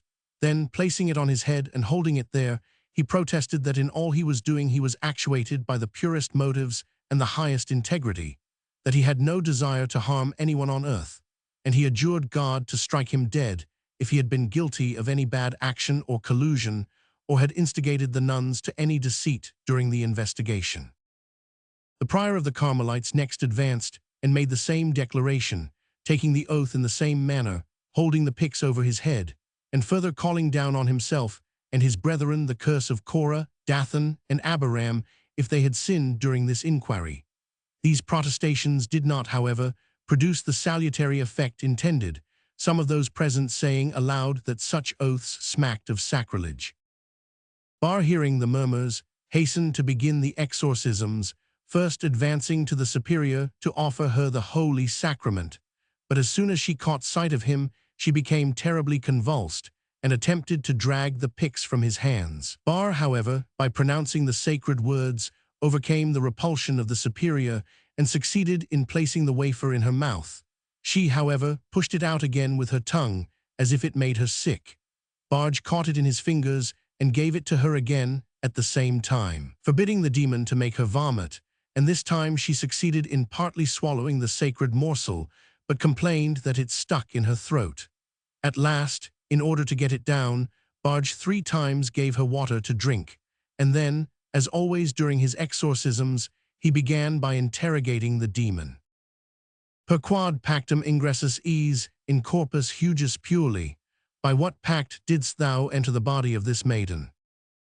Aqua, by water, said the superior. One of those who had accompanied the bailiff was a Scotchman called Strachan, the head of the Reformed College of Loudun. Hearing this answer, he called on the demon to translate aqua into Gaelic, saying if he gave this proof of having those linguistic attainments which all bad spirits possess, he and those with him would be convinced that the possession was genuine and no deception. Bar, without being in the least taken aback, replied that he would make the demon say it if God permitted, and ordered the spirit to answer in Gaelic. But though he repeated his command twice, it was not obeyed. On the 3rd repetition, the superior said, Nimia curiositas, too much curiosity, and on being asked again said, Deus non volo. This time the poor devil went astray in his conjugation, and confusing the first with the 3rd person said, God, I do not wish, which in the context had no meaning. God does not wish, being the appointed answer. The Scotchman laughed heartily at this nonsense, and proposed to Bar to let his devil enter into competition with the boys of his 7th form. But Bar, instead of frankly accepting the challenge in the devil's name, hemmed and hawed, and opined that the devil was justified in not satisfying idle curiosity. But, sir, you must be aware, said the civil lieutenant, and if you are not, the manual you hold in your hand will teach you that the gift of tongues is one of the unfailing symptoms of true possession, and the power to tell what is happening at a distance another. Sir, returned Bar, the devil knows the language very well, but does not wish to speak it. He also knows all your sins, in proof of which, if you so desire, I shall order him to give the list. I shall be delighted to hear it, said the civil lieutenant. Be so good as to try the experiment. Bar was about to approach the superior, when he was held back by the bailiff, who remonstrated with him on the impropriety of his conduct, whereupon Bar assured the magistrate that he had never really intended to do as he threatened. However, in spite of all Bar's attempts to distract the attention of the bystanders from the subject, they still persisted in desiring to discover the extent of the devil's knowledge of foreign languages, and at their suggestion, the bailiff proposed to Bar to try him in Hebrew instead of Gaelic. Hebrew being, according to Scripture, the most ancient language of all, ought to be familiar to the demon, unless indeed he had forgotten it. This idea met with such general applause that Bar was forced to command the possessed nun to say aqua in Hebrew. The poor woman, who found it difficult enough to repeat correctly the few Latin words she had learned by rote, made an impatient movement and said, I can't help it, I retract, G. Renai. These words being heard and repeated by those near her produced such an unfavorable impression that one of the Carmelite monks tried to explain them away by declaring that the superior had not said girenai, but zakwe, a Hebrew word corresponding to the two Latin words, effudi aquam, I threw water about. But the words girenai had been heard so distinctly that the monk's assertion was greeted with jeers, and the sub-prior reprimanded him publicly as a liar. Upon this, the superior had a fresh attack of convulsions, and as all present knew that these attacks usually indicated that the performance was about to end, they withdrew, making very merry over a devil who knew neither Hebrew nor Gaelic, and whose smattering of Latin was so incorrect. However, as the bailiff and civil lieutenant were determined to clear up every doubt so far as they still felt any, they went once again to the convent at 3 o'clock the same afternoon. Bar came out to meet them and took them for a stroll in the convent grounds. During their walk, he said to the civil lieutenant that he felt very much surprised that he, who had on a former occasion, by order of the Bishop of Poitiers, laid information against Grandier, should be now on his side.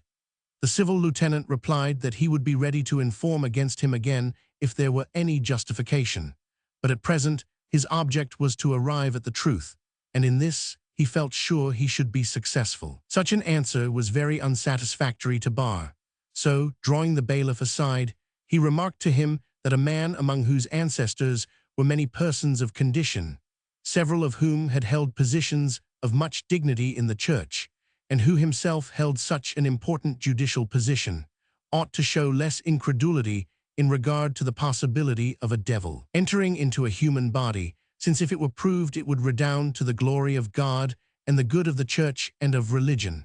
The bailiff received this remonstrance with marked coldness, and replied that he hoped always to take justice for his guide, as his duty commanded. Upon this, Bar pursued the subject no farther, but led the way to the superior's apartment. Just as they entered the room, where a large number of people were already gathered, the superior, catching sight of the pyx which Bar had brought with him, fell once more into convulsions.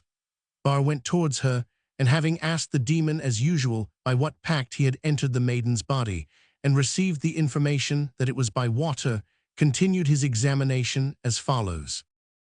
Quis finis pacti, what is the object of this pact? Impuritas, unchastity. At these words, the bailiff interrupted the exorcist and ordered him to make the demon say in Greek the three words, finis, pacti, impuritas. But the superior, who had once already got out of her difficulties by an evasive answer, had again recourse to the same convenient phrase, nimia curiositas, with which Bar agreed, saying that they were indeed too much given to curiosity. So the bailiff had to desist from his attempt to make the demon speak Greek, as he had before been obliged to give up trying to make him speak Hebrew and Gaelic. Bar then continued his examination. Quisa tulit pactum, who brought the pact? Magus, the sorcerer. Quale nomen magi, what is the sorcerer's name? Urbanus, Urban. Quis Urbanus, Iestini Urbanus Papa. What Urban, Pope Urbans? Grandier. Cujas qualitates, what is his profession? Curcatus. The enriching of the Latin language by this new and unknown word produced a great effect on the audience. However, Bar did not pause long enough to allow it to be received with all the consideration it deserved, but went on at once. Quisa tulit aquam pacti, who brought the water of the pact? Magus, the magician. Qua hora, at what o'clock? Septima, at 7 o'clock. And matutina, in the morning. Sigo, in the evening. Quamodo intravit, how did he enter? Janua, by the doors. Quis vidit, who saw him? Tres, 3 persons. Here Bar stopped, in order to confirm the testimony of the devil, assuring his hearers that the Sunday after the superior's deliverance from the second possession, he along with Mignon and one of the sisters was sitting with her at supper, it being about 7 o'clock in the evening, when she showed them drops of water on her arm, and no one could tell where they came from. He had instantly washed her arm in holy water and repeated some prayers, and while he was saying them, the breviary of the superior was twice dragged from her hands and thrown at his feet. and when he stooped to pick it up for the second time, he got a box on the ear without being able to see the hand that administered it. Then Mignon came up and confirmed what Bar had said in a long discourse, which he wound up by calling down upon his head the most terrible penalties if every word he said were not the exact truth. He then dismissed the assembly, promising to drive out the evil spirit the next day and exhorting those present to prepare themselves, by penitence and receiving the Holy Communion, for the contemplation of the wonders which awaited them. Chapter 7. These last two exorcisms had been so much talked about in the town that Grandier, although he had not been present, knew everything that had happened down to the smallest detail, so he once more laid a complaint before the bailiff, in which he represented that the nuns maliciously continued to name him during the exorcisms as the author of their pretended possession, being evidently influenced thereto by his enemies, whereas, in fact, not only had he had no communication with them, but had never set eyes on them, that in order to prove that they acted under influence it was absolutely necessary that they should be sequestered, it being most unjust that Mignon and Bar, his mortal enemies, should have constant access to them and be able to stay with them night and day, their doing so making the collusion evident and undeniable, that the honor of God was involved, and also that of the petitioner, who had some right to be respected, seeing that he was first in rank among the ecclesiastics of the town. Taking all this into consideration, he consequently prayed the bailiff to be pleased to order that the nuns suffering from the so-called possession should at once be separated from each other and from their present associates, and placed under the control of clerics assisted by physicians in whose impartiality the petitioner could have confidence. And he further prayed that all this should be performed in spite of any opposition or appeal whatsoever, but without prejudice to the right of appeal, because of the importance of the matter. And in case the bailiff were not pleased to order the sequestration, the petitioner would enter a protest and complaint against his refusal as a withholding of justice. The bailiff wrote at the bottom of the petition that it would be at once complied with.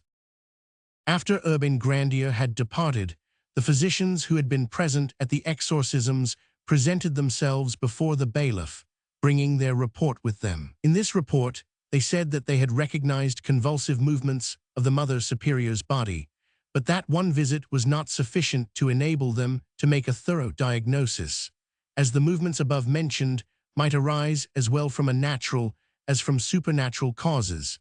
They therefore desired to be afforded opportunity for a thorough examination before being called on to pronounce an opinion. To this end, they required permission to spend several days and nights uninterruptedly in the same room with the patients, and to treat them in the presence of other nuns and some of the magistrates. Further, they required that all the food and medicine should pass through the doctor's hands, and that no one should touch the patients except quite openly or speak to them except in an audible voice. Under these conditions, they would undertake to find out the true cause of the convulsions and to make a report of the same. It being now 9 o'clock in the morning, the hour when the exorcisms began, the bailiff went over at once to the convent and found Bar halfway through the Mass and the superior in convulsions. The magistrate entered the church at the moment of the elevation of the host and noticed among the kneeling Catholics a young man called Dissentia standing up with his hat on. He ordered him either to uncover or to go away. At this, the convulsive movements of the superior became more violent, and she cried out that there were Huguenots in the church, which gave the demon great power over her. Bar asked her how many there were present, and she replied, 2, thus proving that the devil was no stronger in arithmetic than in Latin, for besides Dissentia, Councillor Abraham Gauthier, one of his brothers, 4 of his sisters, René Forno, a deputy, and an attorney called Angevin, all of the Reformed faith, were present. As Bar saw that those present were greatly struck by this numerical inaccuracy, he tried to turn their thoughts in another direction by asking the superior if it were true that she knew no Latin. On her replying that she did not know a single word, he held the pyx before her and ordered her to swear by the Holy Sacrament. She resisted at first, saying loud enough for those around her to hear, "My father, you make me take such solemn oaths that I fear God will punish me." To this Bar replied, "My daughter, you must swear for the glory of God." And she took the oath. Just then one of the bystanders remarked that the Mother Superior was in the habit of interpreting the catechism to her scholars. This she denied, but acknowledged that she used to translate the Paternoster and the Creed for them. As the Superior felt herself becoming somewhat confused at this long series of embarrassing questions, she decided on going into convulsions again, but with only moderate success, for the bailiff insisted that the exorcist should ask her where Grandier was at that very moment. Now, as the ritual teaches that one of the proofs of possession is the faculty of telling, when asked, where people are without seeing them, and as the question was propounded in the prescribed terms, she was bound to answer. So she said that Grandier was in the great hall of the castle. "That is not correct," said the bailiff, "for before coming here I pointed out a house to Grandier and asked him to stay in it till I came back. If anybody will go there, they will be sure to find him, for he wished to help me to discover the truth without my being obliged to resort to sequestration, which is a difficult measure to take with regard to nuns."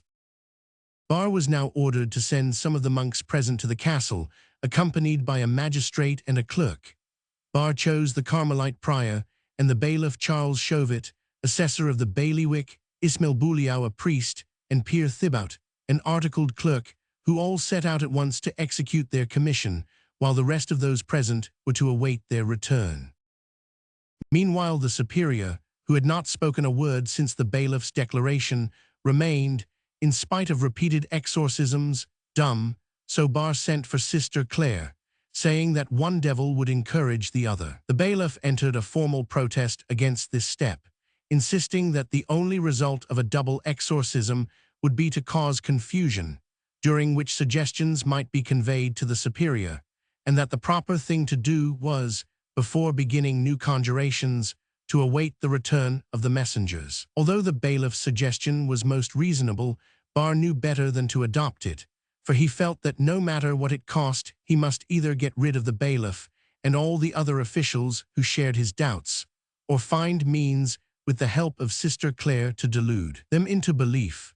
The lay sister was therefore brought in spite of the opposition of the bailiff and the other magistrates, and as they did not wish to seem to countenance a fraud, they all withdrew, declaring that they could no longer look on at such a disgusting comedy. In the courtyard they met their messengers returning, who told them they had gone first to the castle and had searched the great hall and all the other rooms without seeing anything of Grandier. They had then gone to the house mentioned by the bailiff, where they found him for whom they were looking, in the company of Pierre Verret, the confessor of the nuns, Mathurin Rousseau, and Nicolas Benoit, canons and Comte, a doctor, from whom they learned that Grandier had not been an instant out of their sight for the last 2 hours. This being all the magistrates wanted to know, they went home, while their envoys went upstairs and told their story, which produced the effect which might be expected. Thereupon a Carmelite brother, wishing to weaken the impression, and thinking that the devil might be more lucky in his second guess than the first, asked the Superior where Grandier was just then. She answered without the slightest hesitation that he was walking with the bailiff in the church of Saint Croix. A new deputation was at once sent off, which, finding the church empty, went on to the palace and saw the bailiff presiding at a court. He had gone direct from the convent to the palace and had not yet seen Grandier. The same day the nuns sent word that they would not consent to any more exorcisms being performed in the presence of the bailiff and the officials who usually accompanied him, and that for the future they were determined to answer no questions before such witnesses. Grandier, learning of this piece of insolence, which prevented the only man on whose impartiality he could reckon from being henceforward present at the exorcisms, once more handed in a petition to the bailiff, begging for the sequestration of the 2 nuns, no matter at what risk.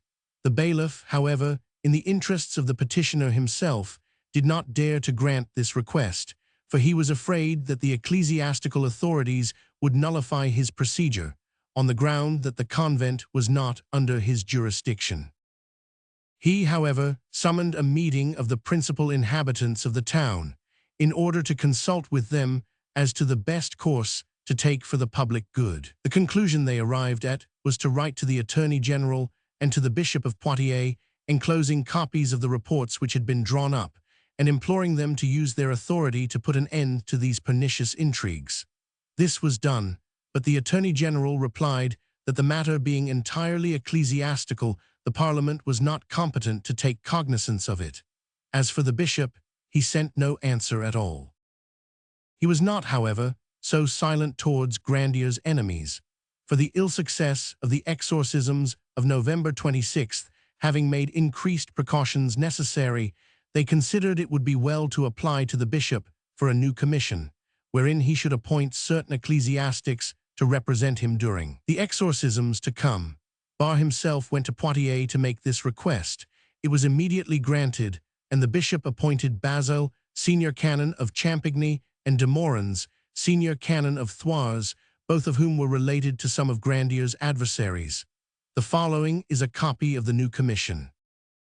Henry Louis Le Chataignier de la Rochepeze, by the divine will Bishop of Poitiers, to the senior canons of the Chatelet de Saint-Pierre de Thouars et de Champigny-sur-Vise, greeting. We by these presents command you to repair to the town of Loudun, to the convent of the nuns of Saint Ursule, to be present at the exorcisms which will be undertaken by Sieur Bar upon some nuns of the said convent who are tormented by evil spirits, we having thereto authorized the said Bar. You are also to draw up a report of all that takes place, and for this purpose are to take any clerk you may choose with you. Given and done at Poitiers, November 28, 1632. Signed Henry Louis, Bishop of Poitiers, countersigned by order of the said Lord Bishop, Michelet. These two commissioners, having been notified beforehand, went to Loudun, where Merscott, one of the Queen's chaplains, arrived at the same time, for the pious Queen Anne of Austria had heard so many conflicting accounts of the possession of the Ursuline nuns that she desired, for her own edification, to get to the bottom of the affair. We can judge what importance the case was beginning to assume by its being already discussed at court. In spite of the notice which had been sent them that the nuns would not receive them, the bailiff and the civil lieutenant, fearing that the royal envoy would allow himself to be imposed on and would draw up an account which would cast doubt on the facts contained in their reports, betook themselves to the convent on December 1st, the day on which the exorcisms were to recommence, in the presence of the new commissioners. They were accompanied by their assessor, by the provost's lieutenant, and a clerk. They had to knock repeatedly before anyone seemed to hear them, but at length a nun opened the door and told them they could not enter, being suspected of bad faith, as they had publicly declared that the possession was a fraud and an imposture. The bailiff, without wasting his time arguing with the sister, asked to see Bar, who soon appeared arrayed in his priestly vestments and surrounded by several persons, among whom was the Queen's chaplain. The bailiff complained that admittance had been refused to him and those with him, although he had been authorized to visit the convent by the Bishop of Poitiers. Bar replied that he would not hinder their coming in as far as it concerned him. "We are here with the intention of entering," said the bailiff, "and also for the purpose of requesting you to put one or two questions to the demon, which we have drawn up in terms which are in accordance with what is prescribed in the ritual. I am sure you will not refuse," he added, turning with a bow to Merscott, "to make this experiment in the presence of the Queen's chaplain, since by that means all those suspicions of imposture can be removed, which are unfortunately so rife concerning this business." "In that respect, I shall do as I please, and not as you order me," was the insolent reply of the exorcist. "It is, however, your duty to follow legal methods in your procedure," returned the bailiff, "if you sincerely desire the truth, for it would be an affront to God to perform a spurious miracle in his honor, and a wrong to the Catholic faith, whose power is in its truth, to attempt to give adventitious luster to its doctrines by the aid of fraud and deception." "Sir," said Bar, "I am a man of honor, I know my duty and I shall discharge it. But as to yourself, I must recall to your recollection that the last time you were here you left the chapel in anger and excitement, which is an attitude of mind most unbecoming in one whose duty it is to administer justice." Seeing that these recriminations would have no practical result, the magistrates cut them short by reiterating their demand for admittance, and on this being refused, they reminded the exorcists that they were expressly prohibited from asking any questions tending to cast a slur on the character of any person or persons wherever, under pain of being treated as disturbers of the public peace. At this warning Bar, saying that he did not acknowledge the bailiff's jurisdiction, shut the door in the faces of the two magistrates. As there was no time to lose if the machinations of his enemies were to be brought to naught, the bailiff and the civil lieutenant advised Grandier to write to the Archbishop of Bordeaux, who had once already extricated him from imminent danger, setting forth at length his present predicament. This letter, accompanied by the reports drawn up by the bailiff and the civil lieutenant, was sent off at once by trusty messenger to his Grace of Escableau de Sourdis. As soon as he received the dispatches, the worthy prelate, seeing how grave was the crisis, and that the slightest delay might be fatal to Grandier, set out at once for his abbey of St. Juinals Marmes, the place in which he had already vindicated, in so striking a manner, the upright character of the poor persecuted priest by a fearless act of justice. It is not difficult to realize what a blow his arrival was to those who held a brief for the evil spirits in possession. Hardly had he reached St. Juin than he sent his own physician to the convent with orders to see the afflicted nuns and to test their condition, in order to judge if the convulsions were real or simulated. The physician arrived, armed with a letter from the archbishop, ordering Mignon to permit the bearer to make a thorough examination into the position of affairs. Mignon received the physician with all the respect due to him who sent him, but expressed great regret that he had not come a little sooner, as, thanks to his, Mignon's, exertions and those of Bar, the devils had been exorcised the preceding day. He nevertheless introduced the archbishop's envoy to the presence of the superior and Sister Claire, whose demeanor was as calm as if they had never been disturbed by any agitating experiences. Mignon's statement being thus confirmed, the doctor returned to St. Juin, the only thing to which he could bear testimony being the tranquillity which reigned at the moment in the convent. The imposture being now laid so completely bare, the archbishop was convinced that the infamous persecutions to which it had led would cease at once and forever. But Grandier, better acquainted with the character of his adversaries, arrived on the 27th of December at the abbey and laid a petition at the archbishop's feet. In this document, he set forth that his enemies, having formerly brought false and slanderous accusations against him, of which, through the justice of the archbishop, he had been able to clear himself, had employed themselves during the last 3 months in inventing and publishing as a fact that the petitioner had sent evil spirits into the bodies of nuns in the Ursuline convent of Loudun, although he had never spoken to any of the sisterhood there, that the guardianship of the sisters who, it was alleged, were possessed, and the task of exorcism had been entrusted to Jean Mignon and Pierre Bar, who had in the most unmistakable manner shown themselves to be the mortal enemies of the petitioner, that in the reports drawn up by the said Jean Mignon and Pierre Bar, which differed so widely from those made by the bailiff and the civil lieutenant, it was boastfully alleged that 3 or 4 times devils had been driven out, but that they had succeeded in returning and taking possession of their victims again and again, in virtue of successive pacts entered into between the Prince of Darkness and the petitioner, that the aim of these reports and allegations was to destroy the reputation of the petitioner and excite public opinion against him, that although the demons had been put to flight by the arrival of his grace, yet it was too probable that as soon as he was gone they would return to the charge, that if, such being the case, the powerful support of the archbishop were not available, the innocence of the petitioner, no matter how strongly established, would by the cunning tactics of his inveterate foes be obscured and denied. He, the petitioner, therefore prayed that, should the foregoing reasons prove on examination to be cogent, the archbishop would be pleased to prohibit Bar, Mignon, and their partisans, whether among the secular or the regular clergy, from taking part in any future exorcisms, should such be necessary, or in the control of any persons alleged to be possessed. Furthermore, petitioner prayed that his grace would be pleased to appoint as a precautionary measure such other clerics and lay persons as seemed to him suitable to superintend the administration of food and medicine and the rite of exorcism to those alleged to be possessed, and that all the treatment should be carried out in the presence of magistrates. The archbishop accepted the petition and wrote below it, "The present petition having been seen by us, and the opinion of our attorney having been taken in the matter, we have sent the petitioner in advance of our said attorney back to Poitiers, that justice may be done him. And in the meantime we have appointed Sieur Bar, Pierre Lesque, a Jesuit residing in Poitiers, Pierre Gout of the Oratory, residing at Tours, to conduct the exorcisms, should such be necessary, and have given them an order to this effect. It is forbidden to all others to meddle with the said exorcisms, on pain of being punished according to law."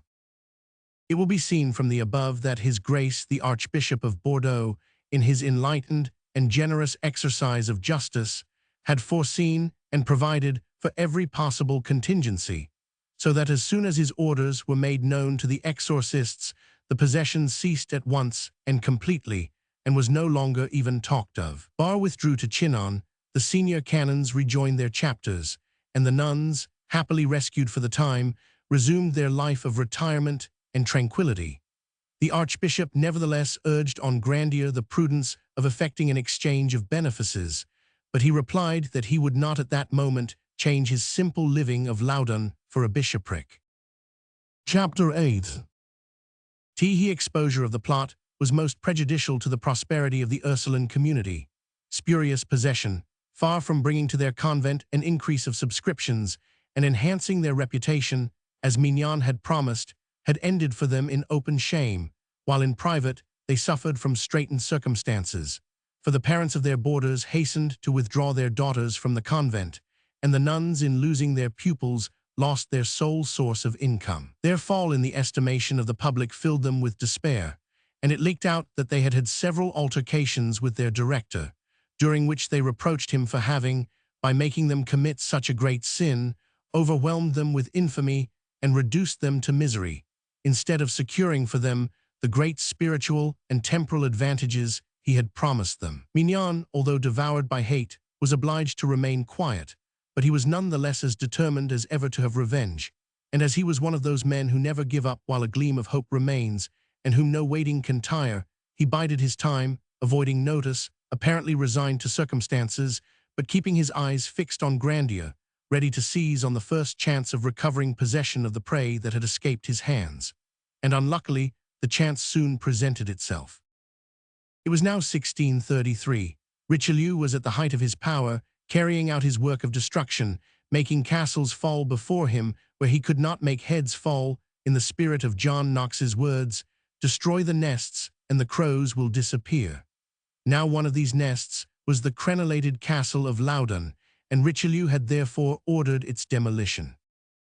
The person appointed to carry out this order was a man such as those whom Louis had employed 50 years earlier to destroy the feudal system, and Robespierre 150 years later to destroy the aristocracy.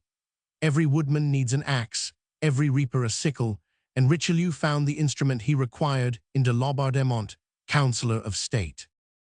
But he was an instrument full of intelligence, detecting by the manner in which he was wielded the moving passion of the wielder, and adapting his whole nature with marvelous dexterity to gratify that passion according to the character of him whom it possessed, now by a rough and ready impetuosity, now by a deliberate and hidden advance, equally willing to strike with the sword or to poison by calumny, as the man who moved him lusted for the blood or sought to accomplish the dishonor of his victim.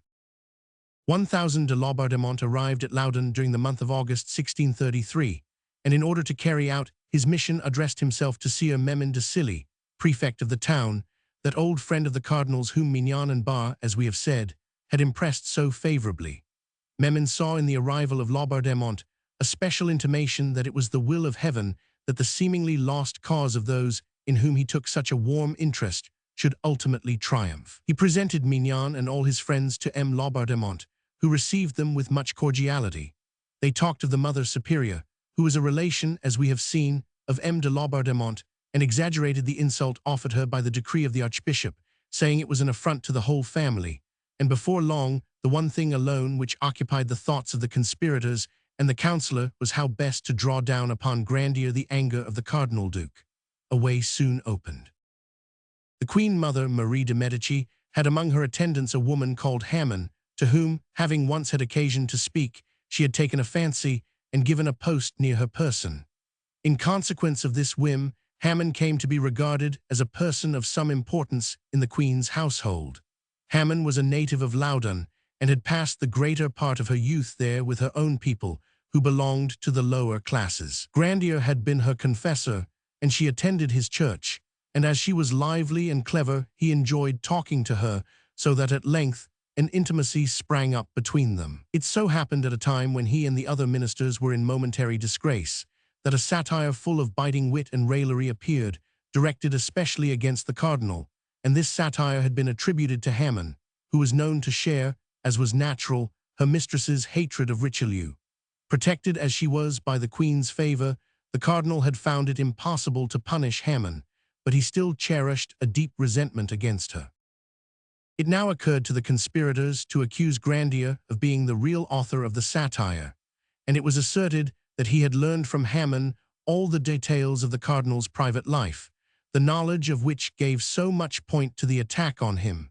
If they could once succeed in making Richelieu believe this, Grandier was lost. This plan being decided on, M. de Laubardemont was asked to visit the convent, and the devils, knowing what an important personage he was, flocked thither to give him a worthy welcome.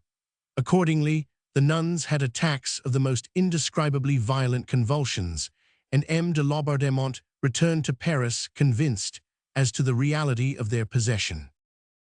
The first word the Councillor of State said to the cardinal about Urbain Grandier showed him that he had taken useless trouble in inventing the story about the satire, for by the bare mention of his name he was able to arouse the cardinal's anger to any height he wished. The fact was that when Richelieu had been prior of Caussay, he and Grandier had had a quarrel on a question of etiquette, the latter as priest of Loudun having claimed precedence over the prior and carried his point.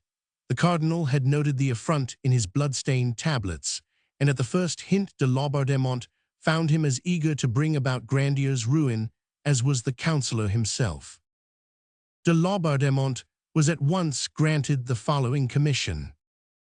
Sieur de Laubardemont, Councillor of State and Privy Councillor, will betake himself to Loudun and to whatever other places may be necessary to institute proceedings against Grandier on all the charges formerly preferred against him, and on other facts which have since come to light, touching the possession by evil spirits of the Ursuline nuns of Loudun and of other persons who are said likewise to be tormented of devils through the evil practices of the said Grandier.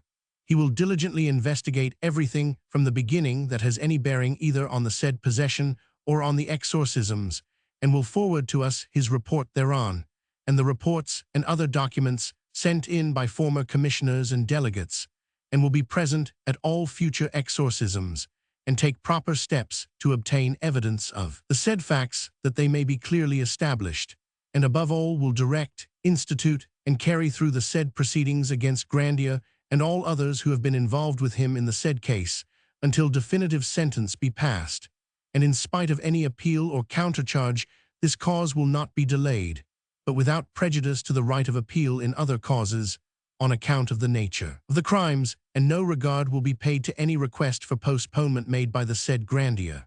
His Majesty commands all governors, provincial lieutenant-generals, bailiffs, seneschals, and other municipal authorities, and all subjects whom it may concern, to give every assistance in arresting and imprisoning all persons whom it may be necessary to put under constraint, if they shall be required so to do. Furnished with this order, which was equivalent to condemnation, de Laubardemont arrived at Loudun, the 5th of December, 1633, at 9 o'clock in the evening, and to avoid being seen, he alighted in a suburb at the house of one Maître Paul Aubin, king's usher, and son-in-law of Memon de Silly. His arrival was kept so secret that neither Grandier nor his friends knew of it, but Memon, Herve Menuau, and Mignon were notified, and immediately called on him. De Laubardemont received them, commission in hand, but broad as it was, it did not seem to them sufficient, for it contained no order for Grandier's arrest, and Grandier might fly. De Laubardemont, smiling at the idea that he could be so much in fault, drew from his pocket an order in duplicate, in case one copy should be lost, dated like the commission, November 30th, signed Louis and countersigned Philippot. It was conceived in the following terms.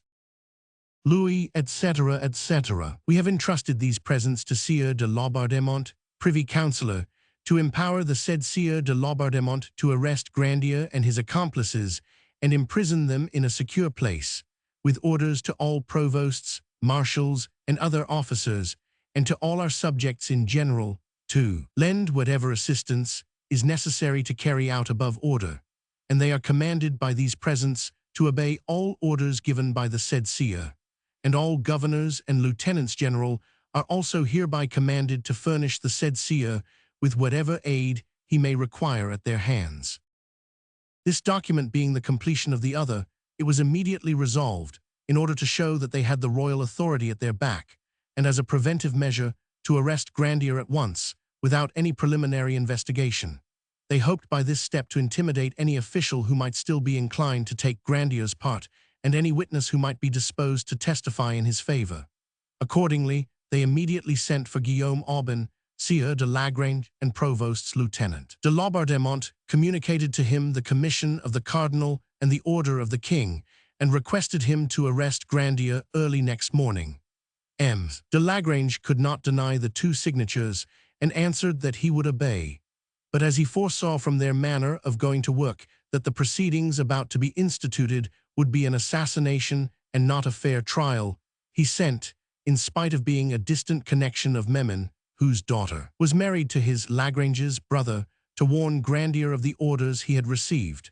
But Grandier, with his usual intrepidity, while thanking Lagrange for his generous message, sent back word that, secure in his innocence and relying on the justice of God, he was determined to stand his ground. So Grandier remained, and his brother, who slept beside him, declared that his sleep that night was as quiet as usual. The next morning he rose, as was his habit, at 6 o'clock, took his breviary in his hand, and went out with the intention of attending matins at the church of St. Croix. He had hardly put his foot over the threshold before Lagrange, in the presence of Memon, Mignon, and the other conspirators, who had come out to gloat over the sight, arrested him in the name of the king. He was at once placed in the custody of Jean Pauget, an archer in his Majesty's guards, and of the archers of the provosts of Loudun and Chinon, to be taken to the castle at Angers. Meanwhile a search was instituted, and the royal seal affixed to the doors of his apartments, to his presses, his other articles of furniture, in fact, to everything and place in the house. But nothing was found that tended to compromise him, except an essay against the celibacy of priests, and 2 sheets of paper whereon were written in another hand than his, some love poems in the taste of that time. Chapter 9.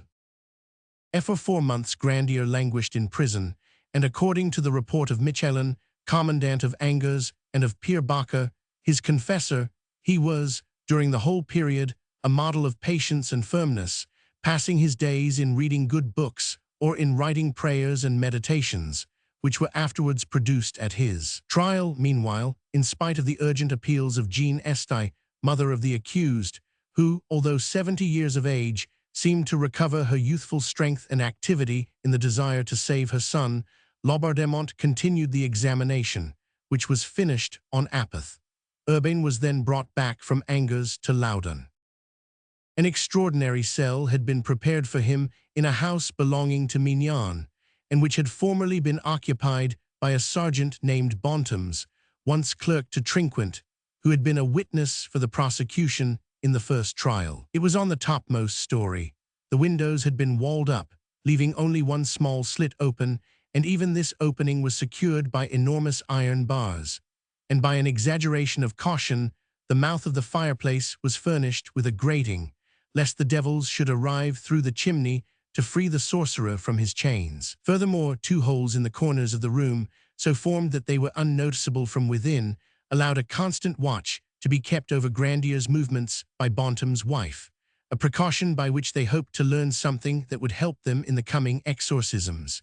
In this room, lying on a little straw, and almost without light, Grandier wrote the following letter to his mother.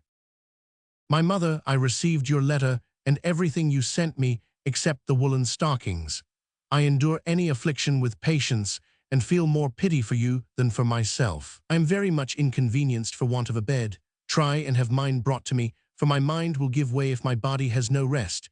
If you can, send me a breviary, a Bible, and a St. Thomas for my consolation, and above all, do not grieve for me.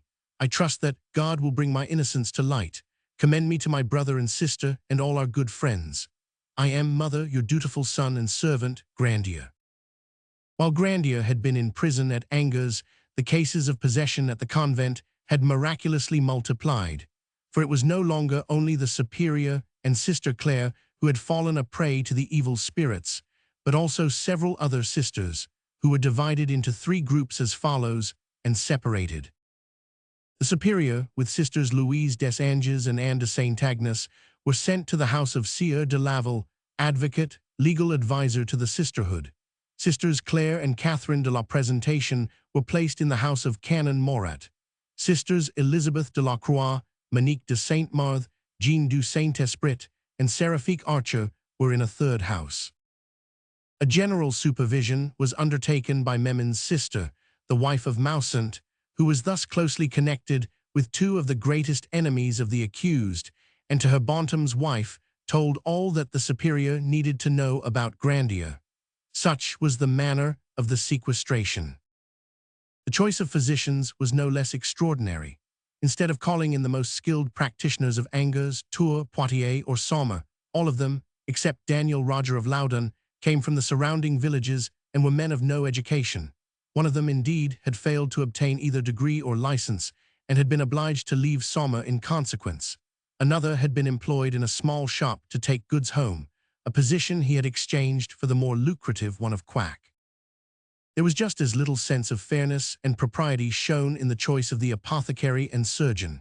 The apothecary, whose name was Adam, was Mignon's first cousin, and had been one of the witnesses for the prosecution at Grandier's first trial. And as on that occasion he had libeled a young girl of Loudun, he had been sentenced by a decree of Parliament to make a public apology. And yet, though his hatred of Grandier in consequence of this humiliation was so well known, perhaps for that very reason, it was to him the duty of dispensing and administering the prescriptions was entrusted, no one supervising the work even so far as to see that the proper doses were given, or taking note whether for sedatives he did not sometimes substitute stimulating and exciting drugs, capable of producing real convulsions. The surgeon Mannery was still more unsuitable, for he was a nephew of Memin de Silly, and brother of the nun who had offered the most determined opposition to Grandier's demand for sequestration of the possessed sisters during the 2nd series of exorcisms. In vain did the mother and brother of the accused present petitions, setting forth the incapacity of the doctors and the hatred of Grandier professed by the apothecary. They could not, even at their own expense, obtain certified copies of any of these petitions, although they had witnesses ready to prove that Adam had once, in his ignorance, dispensed crocus metallorum for crocus mantis, a mistake which had caused the death of the patient for whom the prescription was made up. In short, so determined were the conspirators that this time Grandier should be done to death, that they had not even the decency to conceal the infamous methods by which they had arranged to attain this result. The examination was carried on with vigor.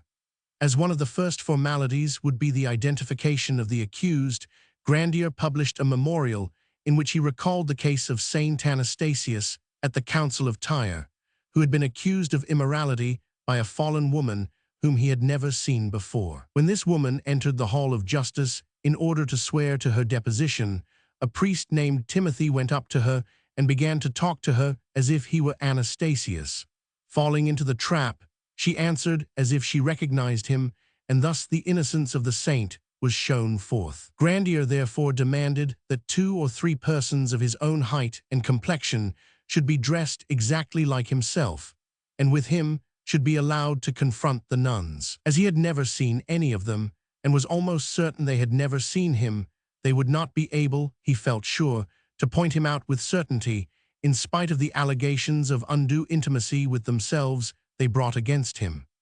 This demand showed such conscious innocence that it was embarrassing to answer, so no notice was taken of it.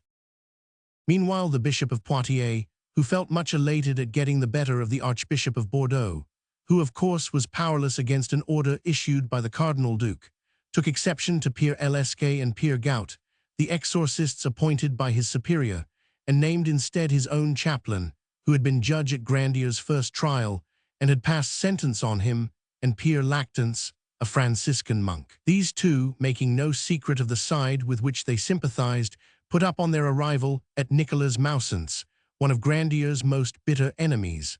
On the following day, they went to the superior's apartments and began their exorcisms. The first time the superior opened her lips to reply, Pierre Lactance perceived that she knew almost no Latin, and consequently would not shine during the exorcism, so he ordered her to answer in French, although he still continued to exorcise her in Latin, and when someone was bold enough to object, saying that the devil, according to the ritual, knew all languages living and dead, and ought to reply in the same language in which he was addressed, the father declared that the incongruity was caused by the pact, and that moreover some devils were more ignorant than peasants.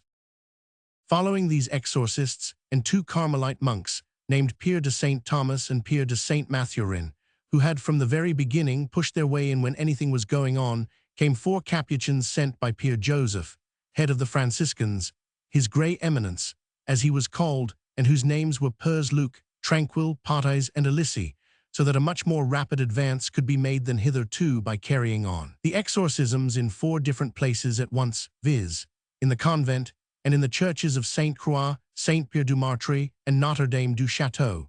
Very little of importance took place, however, on the first 2 occasions, the 15th of April, for the declarations of the doctors were most vague and indefinite, merely saying that the things they had seen were supernatural, surpassing their knowledge and the rules of medicine.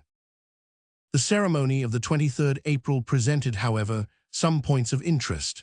The superior, in reply to the interrogations of Pierre Lactance, stated that the demon had entered her body under the forms of a cat, a dog, a stag, and a buck-goat. "Quatis, how often?" inquired the exorcist. "I didn't notice the day," replied the superior, mistaking the word quatis for quando, when. It was probably to revenge herself for this error that the superior declared the same day that Grandier had on his body 5 marks made by the devil, and that though his body was else insensible to pain, he was vulnerable at those spots. Mannery, the surgeon, was therefore ordered to verify this assertion, and the day appointed for the verification was the 26th. In virtue of this mandate, Mannery presented himself early on that day at Grandier's prison, caused him to be stripped naked and cleanly shaven, then ordered him to be laid on a table and his eyes bandaged. But the devil was wrong again. Grandier had only 2 marks, instead of 5, one on the shoulder blade and the other on the thigh. Then took place one of the most abominable performances that can be imagined. Mannery held in his hand a probe with a hollow handle, into which the needle slipped when a spring was touched. When Mannery applied the probe to those parts of Grandier's body which, according to the superior, were insensible, he touched the spring, and the needle, while seeming to bury itself in the flesh, really retreated into the handle, thus causing no pain. But when he touched one of the marks said to be vulnerable, he left the needle fixed, and drove it in to the depth of several inches. The first time he did this it drew from poor Grandier, who was taken unprepared, such a piercing cry that it was heard in the street by the crowd which had gathered round the door. From the mark on the shoulder blade with which he had commenced, Mannery passed to that on the thigh, but though he plunged the needle in to its full depth, Grandier uttered neither cry nor groan, but went on quietly repeating a prayer, and notwithstanding that Mannery stabbed him twice more through each of the 2 marks, he could draw nothing from his victim but prayers for his tormentors. 1000 de Laubardemont was present at this scene. The next day the devil was addressed in such forcible terms that an acknowledgment was wrung from him that Grandier's body bore, not 5, but 2 marks only, and also, to the vast admiration of the spectators, he was able this time to indicate their precise situation. Unfortunately for the demon, a joke in which he indulged on this occasion detracted from the effect of the above proof of cleverness. Having been asked why he had refused to speak on the preceding Saturday, he said he had not been at Loudun on that day, as the whole morning he had been occupied in accompanying the soul of a certain Leproust, attorney to the Parliament of Paris, to hell. This answer awoke such doubts in the breasts of some of the laymen present that they took the trouble to examine the register of deaths and found that no one of the name of Leproust, belonging to any profession whatever, had died on that date. This discovery rendered the devil less terrible and perhaps less amusing. Meantime, the progress of the other exorcisms met with like interruptions. Pierre de Saint Thomas, who conducted the operations in the Carmelite church, asked one of the possessed sisters where Grandier's books of magic were. She replied that they were kept at the house of a certain young girl, whose name she gave, and who was the same to whom Adam had been forced to apologize. De Laubardemont, Mausant, Herve, and Munau hastened at once to the house indicated, searched the rooms and the presses, opened the chests and the wardrobes and all the secret places in the house, but in vain. On their return to the church, they reproached the devil for having deceived them, but he explained that a niece of the young woman had removed the books.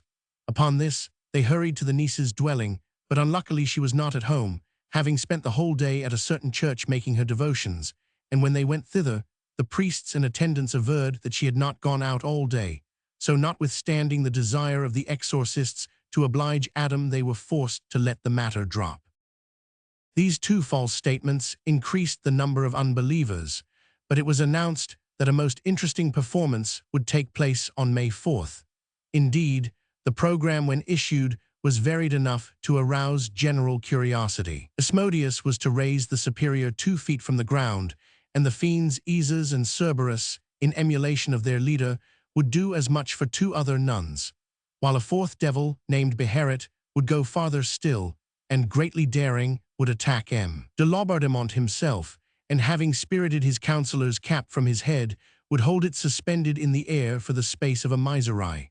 Furthermore, the exorcists announced that 6 of the strongest men in the town would try to prevent the contortions of the weakest of the convulsed nuns and would fail. It need hardly be said that the prospect of such an entertainment filled the church on the appointed day to overflowing. Pierre Lactance began by calling on Asmodeus to fulfill his promise of raising the superior from the ground. She began, hereupon, to perform various evolutions on her mattress, and at one moment it seemed as if she were really suspended in the air. But one of the spectators lifted her dress and showed that she was only standing on tiptoe, which, though it might be clever, was not miraculous. Shouts of laughter rent the air, which had such an intimidating effect on Isis and Cerberus that not all the adjurations of the exorcists could extract the slightest response. Beherit was their last hope, and he replied that he was prepared to lift up M. de Laubardemont's cap and would do so before the expiration of a quarter of an hour. We must here remark that this time the exorcisms took place in the evening instead of in the morning as hitherto, and it was now growing dark, and darkness is favorable to illusions. Several of the unbelieving ones present, therefore, began to call attention to the fact that the quarter of an hour's delay would necessitate the employment of artificial light during the next scene. They also noticed that M. de Laubardemont had seated himself apart and immediately beneath one of the arches in the vaulted roof, through which a hole had been drilled for the passage of the bell rope. They therefore slipped out of the church and up into the belfry, where they hid. In a few moments, a man appeared who began to work at something. They sprang on him and seized his wrists, and found in one of his hands a thin line of horsehair, to one end of which a hook was attached. The holder, being frightened, dropped the line and fled, and although M. de Laubardemont, the exorcists, and the spectators waited, expecting every moment that the cap would rise into the air, it remained quite firm on the owner's head, to the no small confusion of Pierre Lactance, who, all unwitting of the fiasco, continued to adjure Beherit to keep his word, of course, without the least effect. Altogether, this performance of May 4th went anything but smoothly. Till now no trick had succeeded, never before had the demons been such bunglers, but the exorcists were sure that the last trick would go off without a hitch. This was that a nun, held by 6 men chosen for their strength, would succeed in extricating herself from their grasp, despite their utmost efforts.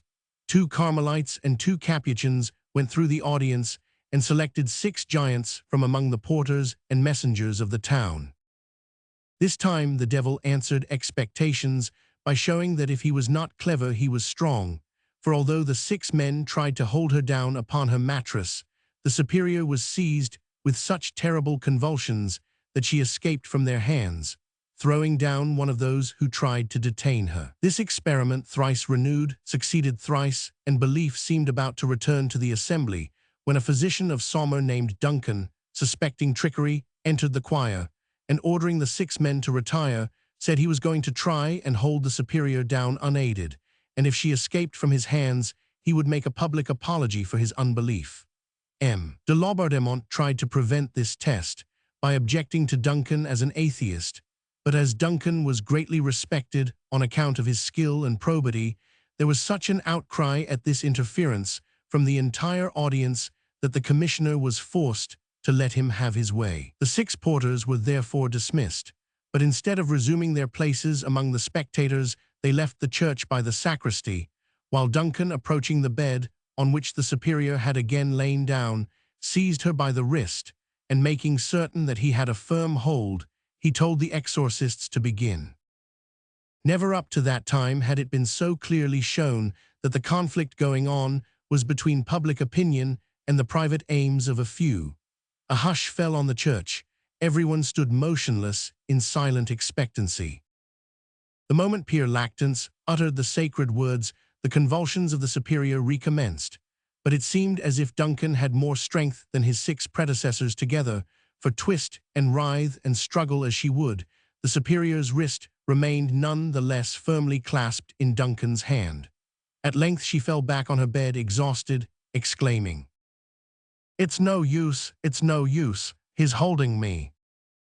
"Release her arm," shouted Pere Lactance in a rage. "How can the convulsions take place if you hold her that way?" "If she is really possessed by a demon," answered Duncan aloud, "he should be stronger than I, for it is stated in the ritual that among the symptoms of possession is strength beyond one's years, beyond one's condition, and beyond what is natural." "That is badly argued," said Lactance sharply. "A demon outside the body is indeed stronger than you, but when enclosed in a weak frame such as this, it cannot show such strength, for its efforts are proportioned to the strength of the body it possesses." "Enough," said de Laubardemont. "We did not come here to argue with philosophers, but to build up the faith of Christians." With that he rose up from his chair amidst a terrible uproar, and the assembly dispersed in the utmost disorder, as if they were leaving a theatre rather than a church. The ill success of this exhibition caused a cessation of events of interest for some days. The result was that a great number of noblemen and other people of quality who had come to Loudun expecting to see wonders and had been shown only commonplace transparent tricks, began to think it was not worth while remaining any longer, and went their several ways, a defection much bewailed by Pere Tranquil in a little work which he published on this affair. "Many," he says, "came to see miracles at Loudun, but finding the devils did not give them the signs they expected, they went away dissatisfied and swelled the numbers of the unbelieving." It was determined, therefore, in order to keep the town full, to predict some great event which would revive curiosity and increase faith. Pere Lactance therefore announced that on the 20th of May 3 of the 7 devils dwelling in the superior would come out, leaving 3 wounds in her left side, with corresponding holes in her chemise, bodice, and dress. The 3 parting devils were Asmodeus, Gressel des Trons, and Ammon des Puissances. He added that the superior's hands would be bound behind her back at the time the wounds were given. On the appointed day, the church of Sainte Croix was filled to overflowing with sightseers curious to know if the devils would keep their promises better this time than the last. Physicians were invited to examine the superior's side and her clothes, and amongst those who came forward was Duncan, whose presence guaranteed the public against deception, but none of the exorcists ventured to exclude him despite the hatred in which they held him, a hatred which they would have made him feel if he had not been under the special protection of Marshal Breze.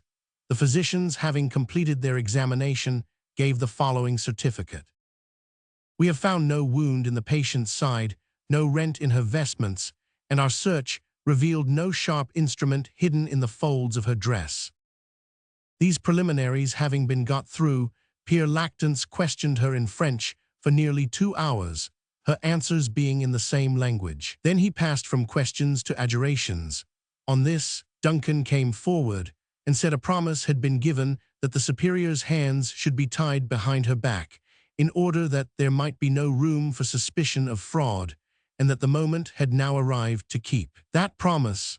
Peer Lactance admitted the justice of the demand, but said as there were many present who had never seen the superior in convulsions such as afflicted the possessed, it would be only fair that she should be exorcised for their satisfaction before binding her. Accordingly, he began to repeat the form of exorcism, and the superior was immediately attacked by frightful convulsions, which in a few minutes produced complete exhaustion, so that she fell on her face to the ground, and turning on her left arm and side, remained motionless some instants, after which she uttered a low cry, followed by a groan. The physicians approached her, and Duncan, seeing her take away her hand from her left side, seized her arm, and found that the tips of her fingers were stained with blood. They then examined her clothing and body, and found her dress, bodice, and chemise cut through in 3 places, the cuts being less than an inch long.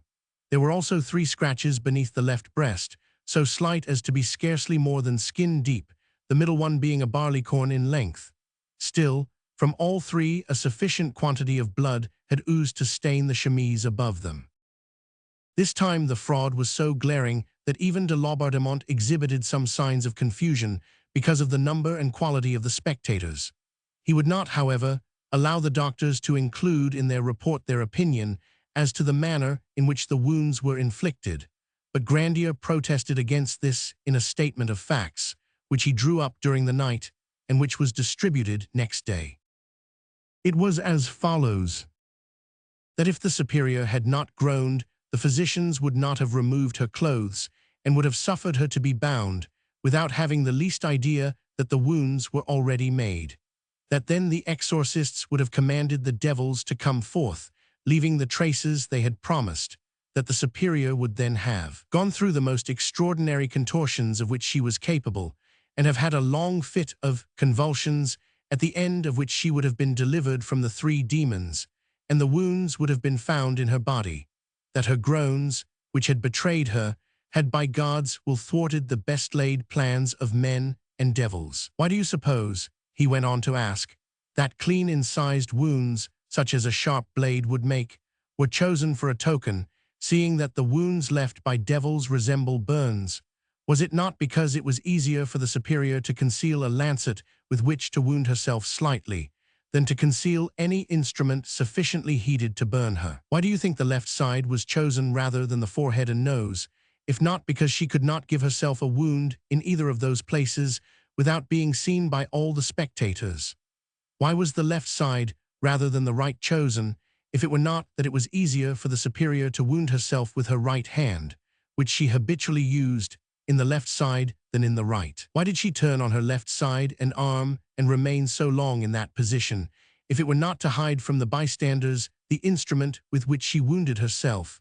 What do you think caused her to groan, in spite of all her resolution, if it were not the pain of the wound she gave herself? For the most courageous cannot repress a shudder when the surgeon opens a vein. Why were her fingertips stained with blood, if it were not that the secreted blade was so small that the fingers which held it could not escape being reddened by the blood it caused to flow?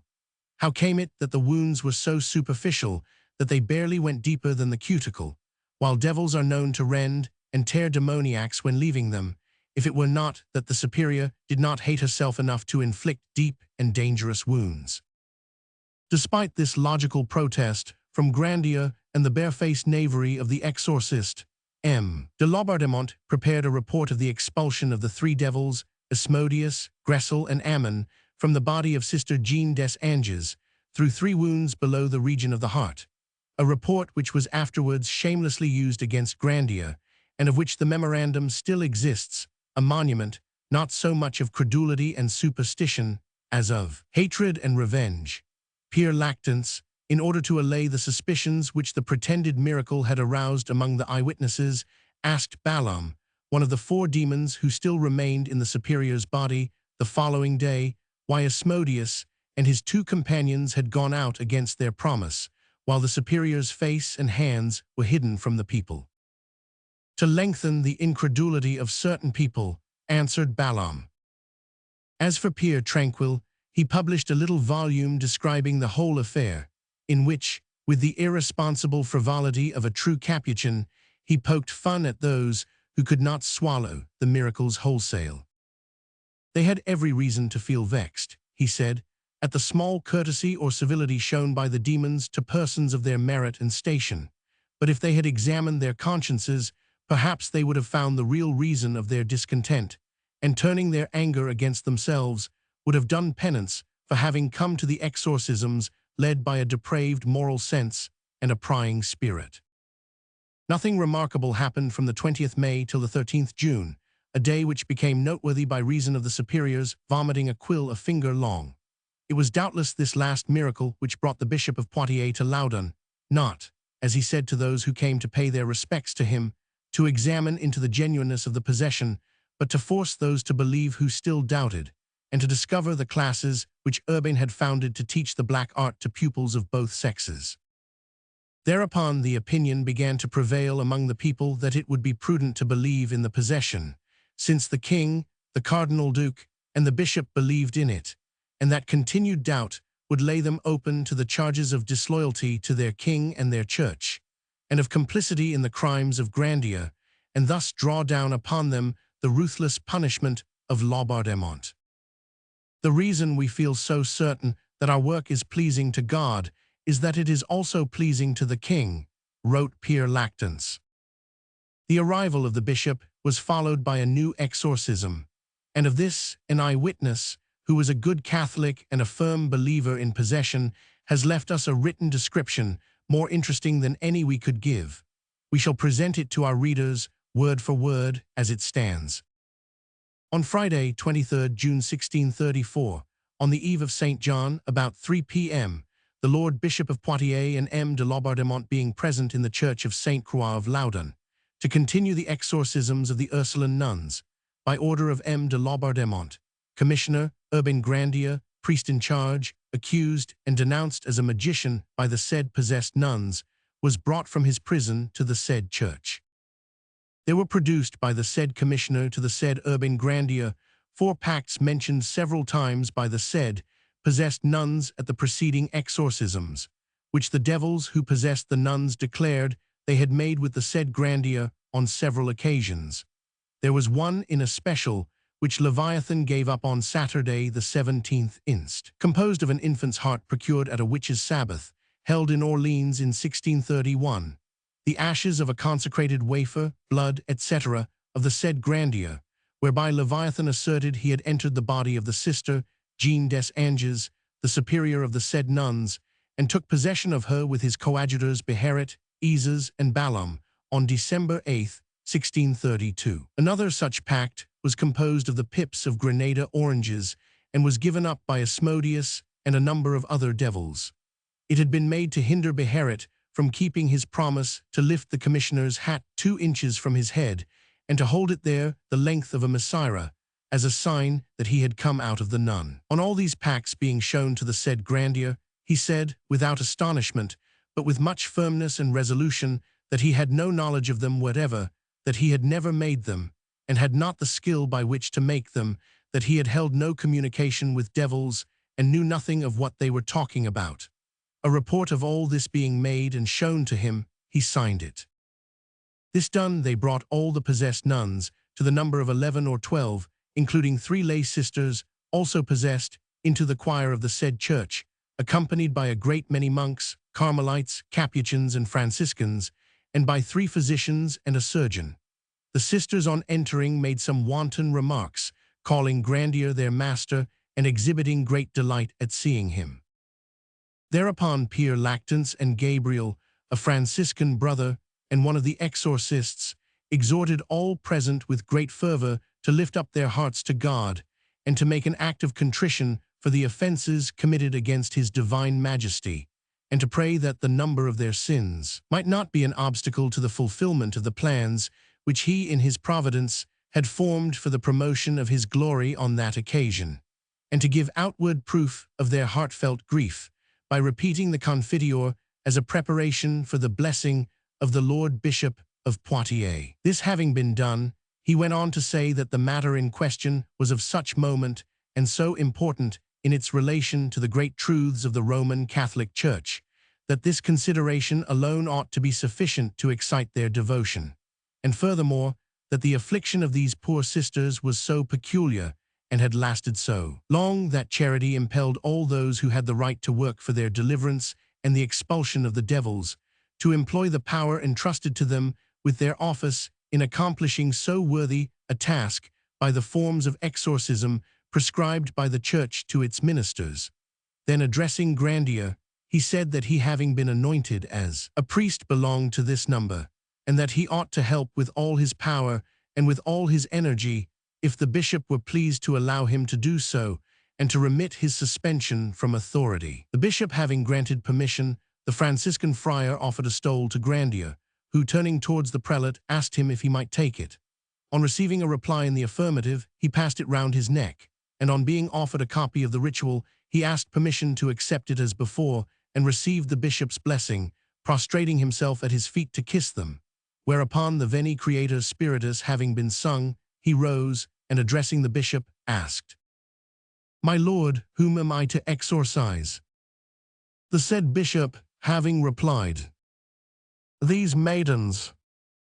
Grandier again asked, "What maidens?" "The possessed maidens," was the answer. "That is to say, my lord," said he, "that I am obliged to believe in the fact of possession. The Church believes in it, therefore I too believe, but I cannot believe that a sorcerer can cause a Christian to be possessed unless the Christian consent." Upon this, some of those present exclaimed that it was heretical to profess such a belief, that the contrary was indubitable, believed by the whole Church, and approved by the Sorbonne. To which he replied that his mind on that point was not yet irrevocably made up, that what he had said was simply his own idea, and that in any case he submitted to the opinion of the whole body of which he was only a member, that nobody was declared a heretic for having doubts, but only for persisting in them, and that what he had advanced was only for the purpose of drawing an assurance from the bishop, that in doing what he was about to do, he would not be abusing the authority of the Church. Sister Catherine having been brought to him by the Franciscan as the most ignorant of all the nuns, and the least open to the suspicion of being acquainted with Latin, he began the exorcism in the form prescribed by the ritual. But as soon as he began to question her, he was interrupted, for all the other nuns were attacked by devils and uttered strange and terrible noises. Amongst the rest, Sister Claire came near and reproached him for his blindness and obstinacy, so that he was forced to leave the nun with whom he had begun, and address his words to the said Sister Claire, who during the entire duration of the exorcism continued to talk at random, without paying any heed to Grandier's words, which were also interrupted by the Mother Superior, to whom he of last gave attention, leaving Sister Claire. But it is to be noted that before beginning to exorcise the Superior, he said, speaking in Latin as heretofore, that knowing she understood Latin, he would question her in Greek, to which the devil replied by the mouth of the possessed, "Ah, how clever you are! You know it was one of the first conditions of our pact that I was not to answer in Greek." Upon this he cried, "O pulchra illusio, egregica evasio! O superb fraud, outrageous evasion!" He was then told that he was permitted to exorcise in Greek, provided he first wrote down what he wished to say, and the Superior hereupon said that he should be answered in what language he pleased. But it was impossible, for as soon as he opened his mouth, all the nuns recommenced their shrieks and paroxysms, showing unexampled despair and giving way to convulsions, which in each patient assumed a new form, and persisting in accusing Grandier of using magic and the black art to torment them, offering to wring his neck if they were allowed, and trying to outrage his feelings in every possible way. But this being against the prohibitions of the Church, the priests and monks present worked with the utmost zeal to calm the frenzy which had seized on the nuns. Grandier meanwhile remained calm and unmoved, gazing fixedly at the maniacs, protesting his innocence, and praying to God for protection.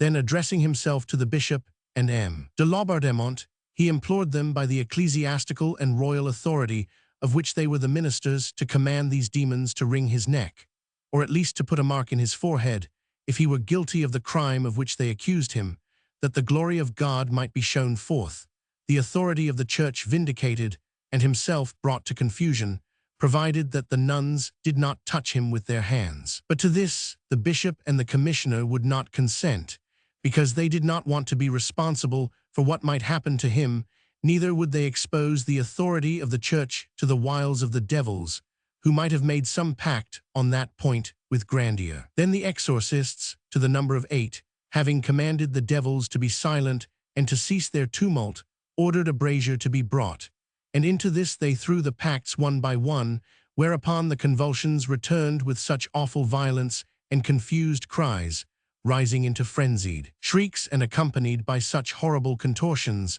that the scene might have been taken for an orgy of witches, were it not for the sanctity of the place and the character of those present, of whom Grandier, in outward seeming at least, was the least amazed of any, although he had the most reason. The devils continued their accusations, citing the places, the days, and the hours of their intercourse with him, the first spell he cast on them, his scandalous behavior, his insensibility, his abjurations of God and the faith. To all this he calmly returned that these accusations were calumnies, and all the more unjust considering his profession, that he renounced Satan and all his fiends, having neither knowledge nor comprehension of them, that in spite of all he was a Christian and, what was more, an anointed priest, that though he knew himself to be a sinful man, yet his trust was in God and in his Christ, that he had never indulged in such abominations, and that it would be impossible to furnish any pertinent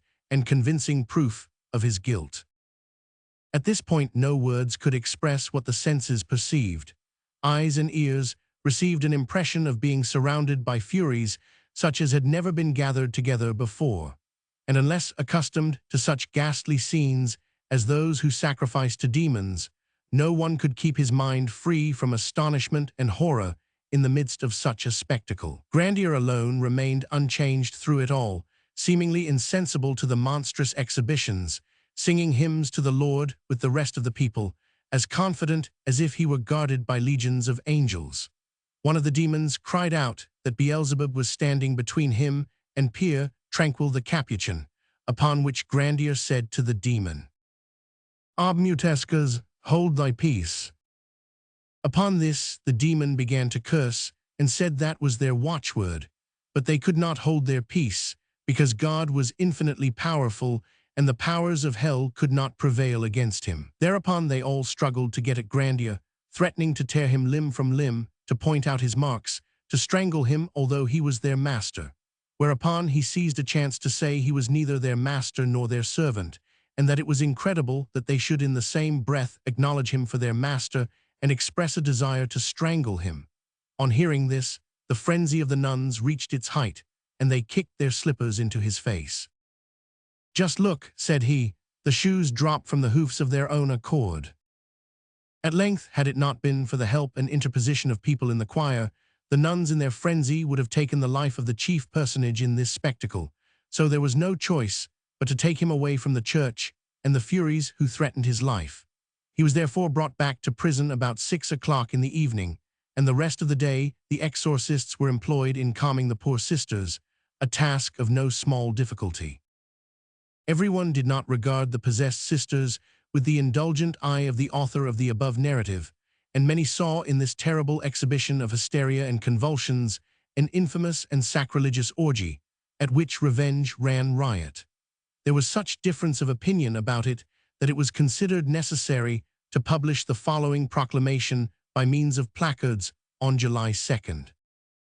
All persons of whatever rank or profession are hereby expressly forbidden to traduce, or in any way malign, the nuns and other persons at Loudun possessed by evil spirits, or their exorcists, or those who accompany them either to the places appointed for exorcism or elsewhere, in any form or manner whatever, on pain of a fine of 10,000 livres, or a larger sum and corporal punishment, should the case so require.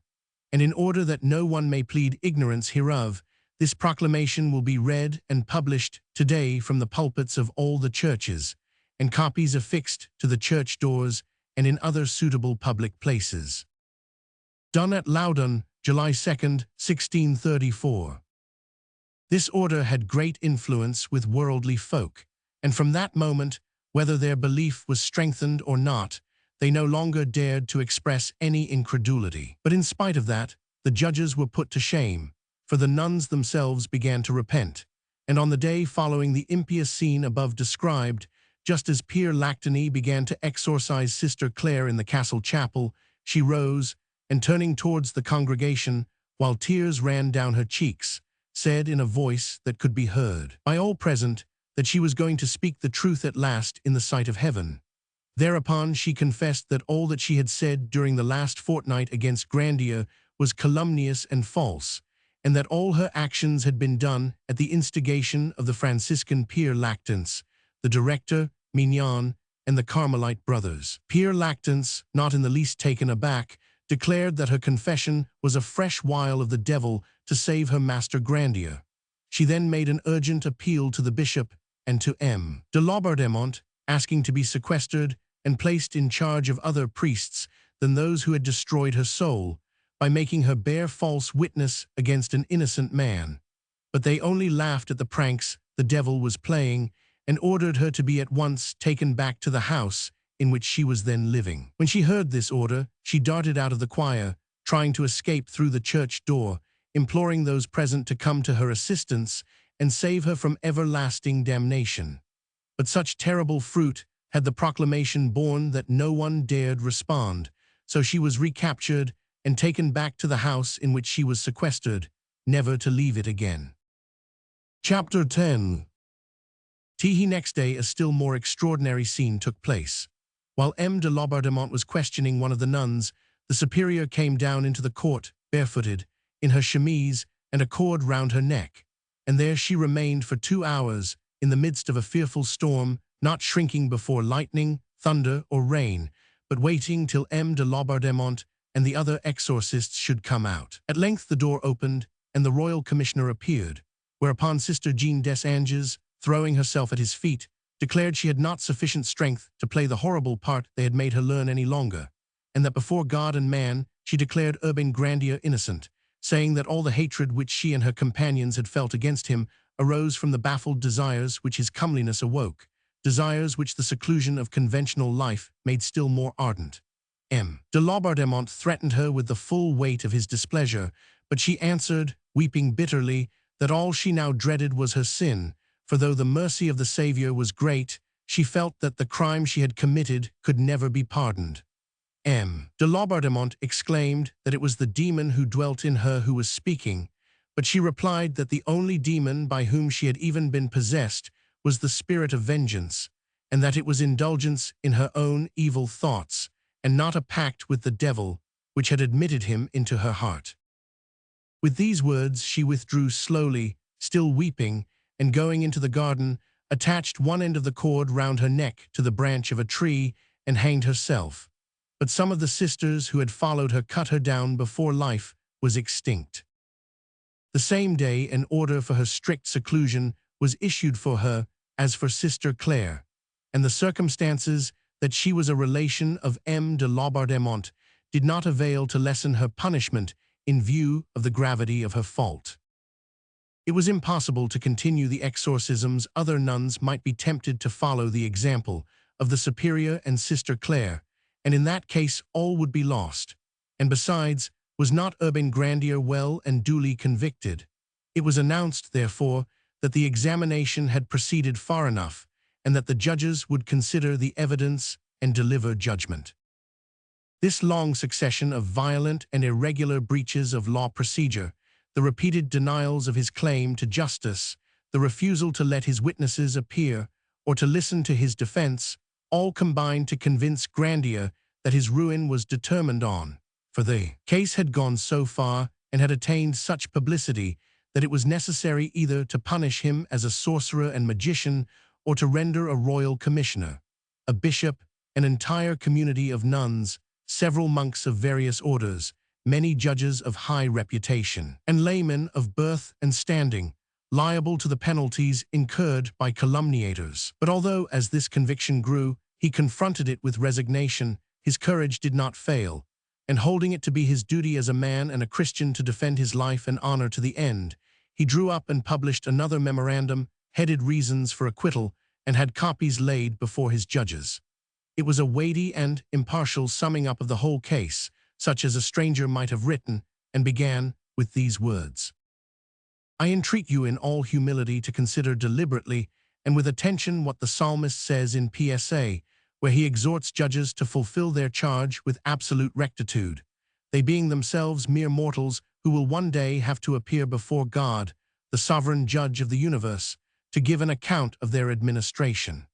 The Lord's anointed speaks to you today who are sitting in judgment and says, God standeth in the congregation of the mighty, he judgeth among the gods.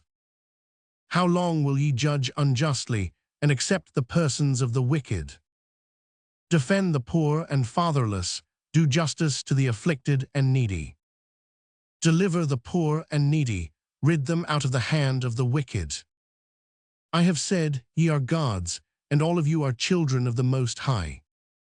But ye shall die like men, and fall like one of the princes. But this appeal, although convincing and dignified, had no influence upon the commission, and on the 18th of August, the following verdict and sentence was pronounced. We have declared, and do hereby declare, Urbain Grandier duly accused and convicted of the crimes of magic and witchcraft, and of causing the persons of certain Ursuline nuns of this town and of other females to become possessed of evil spirits, wherefrom other crimes and offences have resulted. By way of reparation, therefore, we have sentenced, and do hereby sentence, the said Grandier to make public apology, bareheaded, with a cord around his neck, holding a lighted torch of 2 pounds weight in his hand, before the west door of the church of St. Pierre in the marketplace, and before that of St. Ursule, both of this town, and thereon. Bended knee to ask pardon of God and the king and the law, and this done, to be taken to the public square of St. Croix, and there to be attached to a stake, set in the midst of a pile of wood, both of which to be prepared there for this purpose, and to be burnt alive, along with the pacts and spells which remain in the hands of the clerk, and the manuscript of the book written by the said Grandier against a celibate priesthood, and his ashes to be scattered to the 4 winds of heaven. And we have declared, and do hereby declare, all and every part of his property confiscate to the king, the sum of 150 livres being first taken therefrom to be employed in the purchase of a copper plate, whereon the substance of the present decree shall be engraved, the same to be exposed in a conspicuous place in the said church of St. Ursule, there to remain in perpetuity, and before this sentence is carried out, we order the said Grandier to be put to the question ordinary and extraordinary, so that his accomplices may become known. Pronounced at Loudun against the said Grandier, this 18th day of August, 1634. On the morning of the day on which this sentence was passed, M. de Laubardemont ordered the surgeon François Fourneau to be arrested at his own house and taken to Grandier's cell, although he was ready to go there of his own free will. In passing through the adjoining room, he heard the voice of the accused saying, What do you want with me, wretched executioner? Have you come to kill me? You know how cruelly you have already tortured my body. Well, I am ready to die. On entering the room, Fourneau saw that these words had been addressed to the surgeon Mannery, one of the officers of the Grand Privat de l'Hôtel, to whom M. de Laubardemont lent for the occasion the title of Officer of the King's Guard, ordered the new arrival to shave Grandier, and not leave a single hair on his whole body. This was a formality employed in cases of witchcraft, so that the devil should have no place to hide in, for it was the common belief that if a single hair were left, the devil could render the accused insensible to the pains of torture. From this, Urbain understood that the verdict had gone against him and that he was condemned to death. Fourneau, having saluted Grandier, proceeded to carry out his orders, whereupon a judge said it was not sufficient to shave the body of the prisoner, but that his nails must also be torn out, lest the devil should hide beneath them. Grandier looked at the speaker with an expression of unutterable pity and held out his hands to Fourneau, but Fourneau put them gently aside and said he would do nothing of the kind, even with the order given by the Cardinal Duke himself, and at the same time begged Grandier's pardon for shaving him. At these words Grandier, who had for so long met with nothing but barbarous treatment from those with whom he came in contact, turned towards the surgeon with tears in his eyes, saying, "So you are the only one who has any pity for me?" "Ah, sir," replied Forno, "you don't see everybody." Grandier was then shaved, but only 2 marks found on him, one as we have said on the shoulder blade, and the other on the thigh. Both marks were very sensitive, the wounds which Mannery had made not having yet healed. This point having been certified by Forno, Grandier was handed, not his own clothes, but some wretched garments which had probably belonged to some other condemned man. Then, although his sentence had been pronounced at the Carmelite convent, he was taken by the Grand Provost's officer, with 2 of his archers, accompanied by the provosts of Loudun and Chinon, to the town hall, where several ladies of quality, among them Madame de Laubardemont, led by curiosity, were sitting beside the judges, waiting to hear the sentence read. M. de Laubardemont was in the seat usually occupied by the clerk, and the clerk was standing before him. All the approaches were lined with soldiers.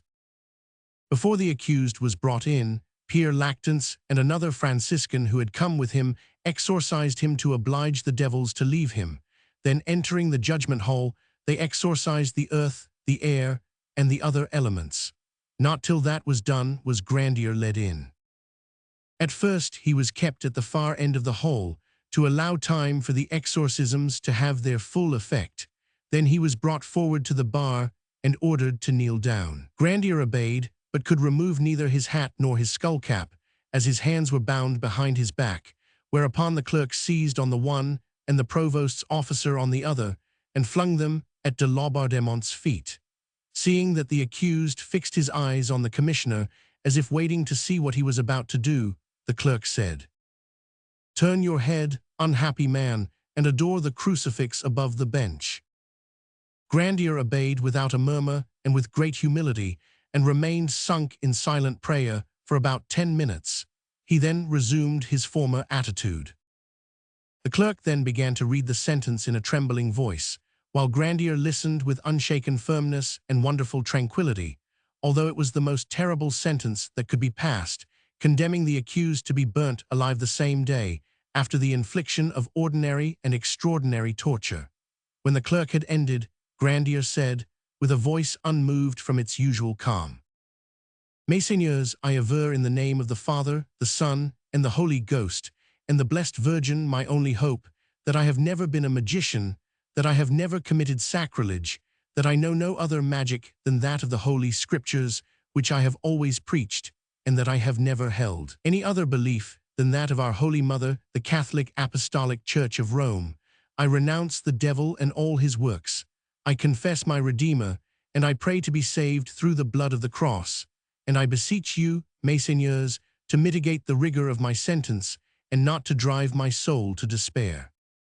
The concluding words led de Laubardemont to believe that he could obtain some admission from Grandier through fear of suffering, so he ordered the court to be cleared, and being left alone with Maître Humain, criminal lieutenant of Orleans, and the Franciscans, he addressed Grandier in a stern voice, saying there was only one way to obtain any mitigation of his sentence, and that was to confess the names of his accomplices and to sign the confession.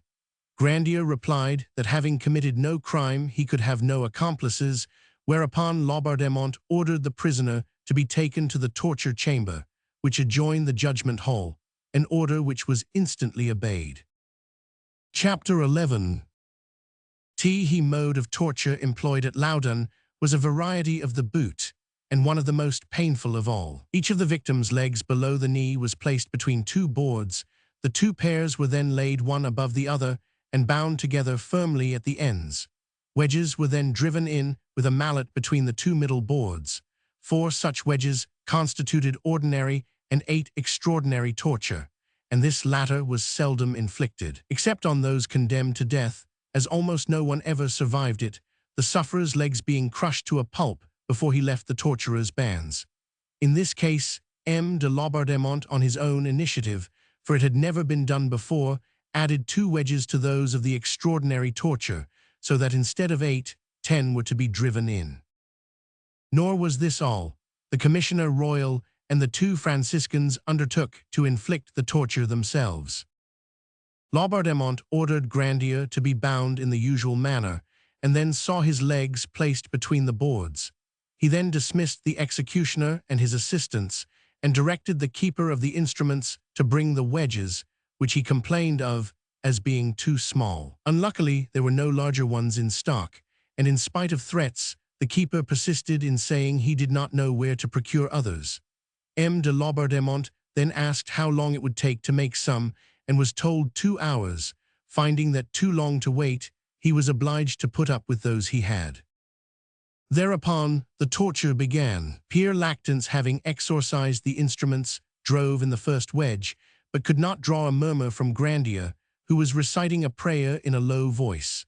A second was driven home, and this time the victim, despite his resolution, could not avoid interrupting his devotions by 2 groans, at each of which Pere Lactance struck harder, crying, "Dicas, dicas, confess, confess," a word which he repeated so often and so furiously till all was over that he was ever after popularly called Pere Dicas.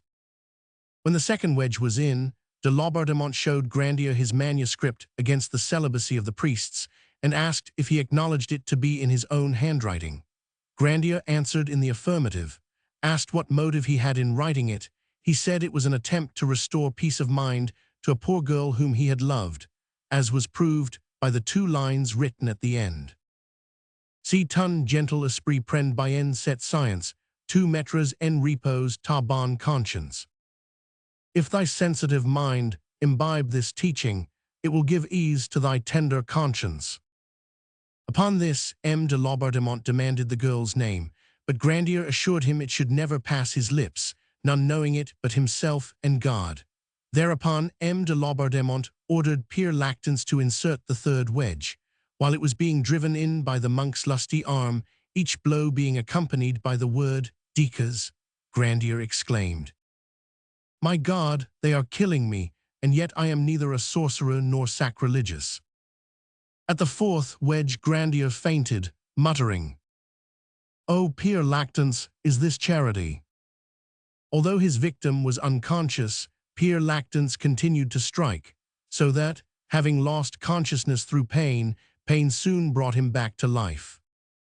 De Laubardemont took advantage of this revival to take his turn at demanding a confession of his crimes, but Grandier said, "I have committed no crimes, sir, only errors. Being a man, I have often gone astray, but I have confessed and done penance, and believe that my prayers for pardon have been heard. But if not, I trust that God will grant me pardon now for the sake of my sufferings." At the fifth wedge Grandier fainted once more, but they restored him to consciousness by dashing cold water in his face, whereupon he moaned, turning to M. de Laubardemont, "In pity, sir, put me to death at once. I am only a man, and I cannot answer for myself that if you continue to torture me so, I shall not give way to despair." "Then sign this, and the torture shall cease," answered the Commissioner Royal, offering him a paper. "My father," said Urbain, turning towards the Franciscan, "can you assure me on your conscience that it is permissible for a man, in order to escape suffering, to confess a crime he has never committed?" "No," replied the monk, "for if he die with a lie on his lips, he dies in mortal sin." "Go on then," said Grandier, "for having suffered so much in my body, I desire to save my soul." As Pere Lactance drove in the sixth wedge, Grandier fainted anew. When he had been revived, Laubardemont called upon him to confess that a certain Elizabeth Blanchard had been his mistress, as well as the girl for whom he had written the treatise against celibacy. But Grandier replied that not only had no improper relations ever existed between them, but that the day he had been confronted with her at his trial was the first time he had ever seen her. At the seventh wedge Grandier's legs burst open, and the blood spurted into Pere Lactance's face, but he wiped it away with the sleeve of his gown. "O Lord my God, have mercy on me, I die," cried Grandier, and fainted for the fourth time. Pere Lactance seized the opportunity to take a short rest, and sat down. When Grandier had once more come to himself, he began slowly to utter a prayer, so beautiful and so moving that the provost's lieutenant wrote it down. But de Laubardemont, noticing this, forbade him ever to show it to anyone.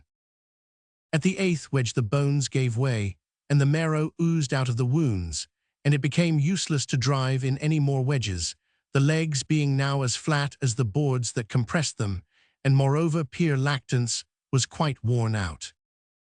Grandier was unbound and laid upon the flagged floor, and while his eyes shone with fever and agony, he prayed again a second prayer, a veritable martyr's prayer, overflowing with faith and enthusiasm. But as he ended, his strength failed, and he again became unconscious. The provost's lieutenant forced a little wine between his lips, which brought him to. Then he made an act of contrition, renounced Satan and all his works once again, and commended his soul to God. 4 men entered, his legs were freed from the boards, and the crushed parts were found to be a mere inert mass, only attached to the knees by the sinews. He was then carried to the council chamber and laid on a little straw before the fire. In a corner of the fireplace, an Augustinian monk was seated. Urbain asked leave to confess to him, which de Laubardemont refused, holding out the paper he desired to have signed once more, at which Grandier said, "If I would not sign to spare myself before, am I likely to give way now that only death remains?" "True," replied Laubardemont, "but the mode of your death is in our hands. It rests with us to make it slow or quick, painless or agonizing, so take this paper and sign."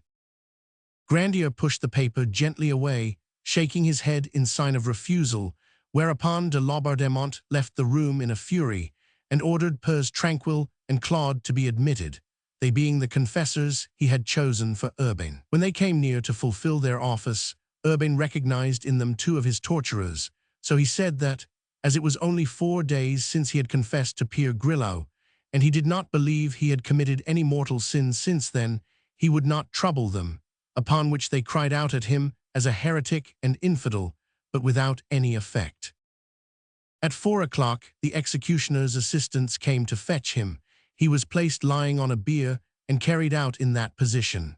On the way, he met the criminal lieutenant of Orleans, who once more exhorted him to confess his crimes openly, but Grandier replied, "Alas, sir, I have avowed them all. I have kept nothing back." "Do you desire me to have masses said for you?" continued the lieutenant.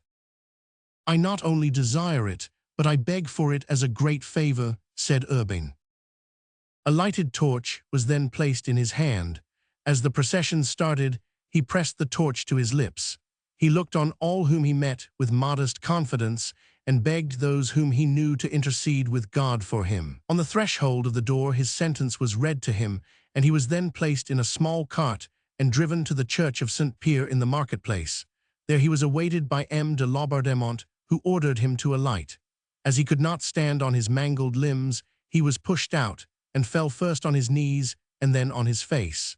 In this position, he remained patiently waiting to be lifted. He was carried to the top of the steps and laid down, while his sentence was read to him once more, and just as it was finished, his confessor, who had not been allowed to see him for 4 days, forced a way through the crowd and threw himself into Grandier's arms. At first tears choked Pere Grilau's voice, but at last he said, "Remember, sir, that our Savior Jesus Christ ascended to his Father through the agony of the cross. You are a wise man. Do not give way now and lose everything. I bring you your mother's blessing. She and I never cease to pray that God may have mercy on you and receive you into paradise." These words seemed to inspire Grandier with new strength. He lifted his head, which pain had bowed, and raising his eyes to heaven, murmured a short prayer. Then turning towards the worthy friar, he said, "Be a son to my mother, pray to God for me constantly, ask all our good friars to pray for my soul. My one consolation is that I die innocent. I trust that God in his mercy may receive me into paradise." "Is there nothing else I can do for you?" asked Pere Grillau. "Alas, my father," replied Grandier, "I am condemned to die a most cruel death. Ask the executioner if there is no way of shortening what I must undergo." "I go at once," said the friar, and giving him absolution in articulo mortis, he went down the steps, and while Grandier was making his confession, aloud the good monk drew the executioner aside and asked if there were no possibility of alleviating the death agony by means of a shirt dipped in brimstone. The executioner answered that, as the sentence expressly stated that Grandier was to be burnt alive, he could not employ an expedient so sure to be discovered as that, but that if the friar would give him 30 crowns, he would undertake to strangle Grandier while he was kindling the pile. Pere Grillau gave him the money, and the executioner provided himself with a rope. The Franciscan then placed himself where he could speak to his penitent as he passed, and as he embraced him for the last time, whispered to him what he had arranged with the executioner, whereupon Grandier turned towards the latter and said in a tone of deep gratitude, "Thanks, my brother." At that moment, the archers having driven away Pere Grillau by order of M. de Laubardemont by beating him with their halberts, the procession resumed its march to go through the same ceremony at the Ursuline church, and from there to proceed to the square of Sainte Croix. On the way, Urbain met and recognized Mausant, who was accompanied by his wife, and turning towards him said, "I die your debtor, and if I have ever said a word that could offend you, I ask you to forgive me." When the place of execution was reached, the provost's lieutenant approached Grandier and asked his forgiveness. "You have not offended me," was the reply. "You have only done what your duty obliged you to do." The executioner then came forward and removed the backboard of the cart and ordered his assistants to carry Grandier to where the pile was prepared. As he was unable to stand, he was attached to the stake by an iron hoop passed round his body. At that moment, a flock of pigeons seemed to fall from the sky, and fearless of the crowd, which was so great that the archers could not succeed even by blows of their weapons in clearing a way for the magistrates, began to fly around Grandier, while one, as white as the driven snow, alighted on the summit of the stake. Just above his head, those who believed in possession exclaimed that they were only a band of devils come to seek their master, but there were many who muttered that devils were not wont to assume such a form, and who persisted in believing that the doves had come in default of men to bear witness to Grandier's innocence. In trying next day to combat this impression, a monk asserted that he had seen a huge fly buzzing round Grandier's head, and as Beelzebub meant in Hebrew, as he said, the god of flies, it was quite evident that it was that demon himself who, taking upon him the form of one of his subjects, had come to carry off the magician's soul. When everything was prepared, the executioner passed the rope by which he meant to strangle him round Grandier's neck. Then the priests exorcised the earth, air, and wood, and again demanded of their victim if he would not publicly confess his crimes. Urbain replied that he had nothing to say, but that he hoped through the martyr's death he was about to die to be that day with Christ in paradise. The clerk then read his sentence to him for the 4th time, and asked if he persisted in what he said under torture. "Most certainly I do," said Urbain, "for it was the exact truth." Upon this, the clerk withdrew, first informing Grandier that if he had anything to say to the people, he was at liberty to speak. But this was just what the exorcists did not want. They knew Grandier's eloquence and courage, and a firm, unshaken denial at the moment of death would be most prejudicial to their interests. As soon, therefore, as Grandier opened his lips to speak, they dashed such a quantity of holy water in his face that it took away his breath. It was but for a moment, however, and he recovered himself, and again endeavored to speak. A monk stooped down and stifled the words by kissing him on the lips. Grandier, guessing his intention, said loud enough for those next the pile to hear, "That was the kiss of Judas." At these words, the monks became so enraged that one of them struck Grandier 3 times in the face with a crucifix, while he appeared to be giving it him to kiss. But by the blood that flowed from his nose and lips at the 3rd blow, those standing near perceived the truth. All Grandier could do was to call out that he asked for a Salve Regina and an Ave Maria, which many began at once to repeat, whilst he with clasped hands and eyes raised to heaven commended himself to God and the Virgin. The exorcists then made one more effort to get him to confess publicly, but he exclaimed, "My fathers, I have said all I had to say. I hope in God and in his mercy." At this refusal, the anger of the exorcists surpassed all bounds, and Pere Lactance, taking a twist of straw, dipped it in a bucket of pitch which was standing beside the pile, and lighting it at a torch, thrust it into his face, crying, "Miserable wretch, will nothing force you to confess your crimes and renounce the devil?" "I do not belong to the devil," said Grandier, pushing away the straw with his hands. "I have renounced the devil, I now renounce him and all his works again, and I pray that God may have mercy on me." At this, without waiting for the signal from the provost's lieutenant, Pere Lactance poured the bucket of pitch on one corner of the pile of wood and set fire to it, upon which Grandier called the executioner to his aid, who, hastening up, tried in vain to strangle him while the flames spread apace. "Ah, my brother," said the sufferer, "is this the way you keep your promise?" "It's not my fault," answered the executioner. "The monks have knotted the cord so that the noose cannot slip." "Oh, Father Lactance, have you no charity?" cried Grandier. The executioner by this time was forced by the increasing heat to jump down from the pile, being indeed almost overcome, and seeing this, Grandier stretched forth a hand into the flames and said, "Pere Lactance, God in heaven will judge between thee and me. I summon thee to appear before him in 30 days. Grandier was then seen to make attempts to strangle himself, but either because it was impossible or because he felt it would be wrong to end his life by his own hands, he desisted and, clasping his hands, prayed aloud, "Deus meus, ad te vigilo, miserere me." A Capuchin, fearing that he would have time to say more, approached the pile from the side which had not yet caught fire, and dashed the remainder of the holy water in his face. This caused such smoke that Grandier was hidden for a moment from the eyes of the spectators. When it cleared away, it was seen that his clothes were now alight. His voice could still be heard from the midst of the flames raised in prayer. Then 3 times, each time in a weaker voice, he pronounced the name of Jesus, and giving one cry, his head fell forward on his breast. At that moment, the pigeons which had till then never ceased to circle round the stake flew away and were lost in the clouds. Urbain Grandier had given up the ghost. Chapter 12. His time, it was not the man who was executed who was guilty, but the executioners. Consequently, we feel sure that our readers will be anxious to learn something of their fate.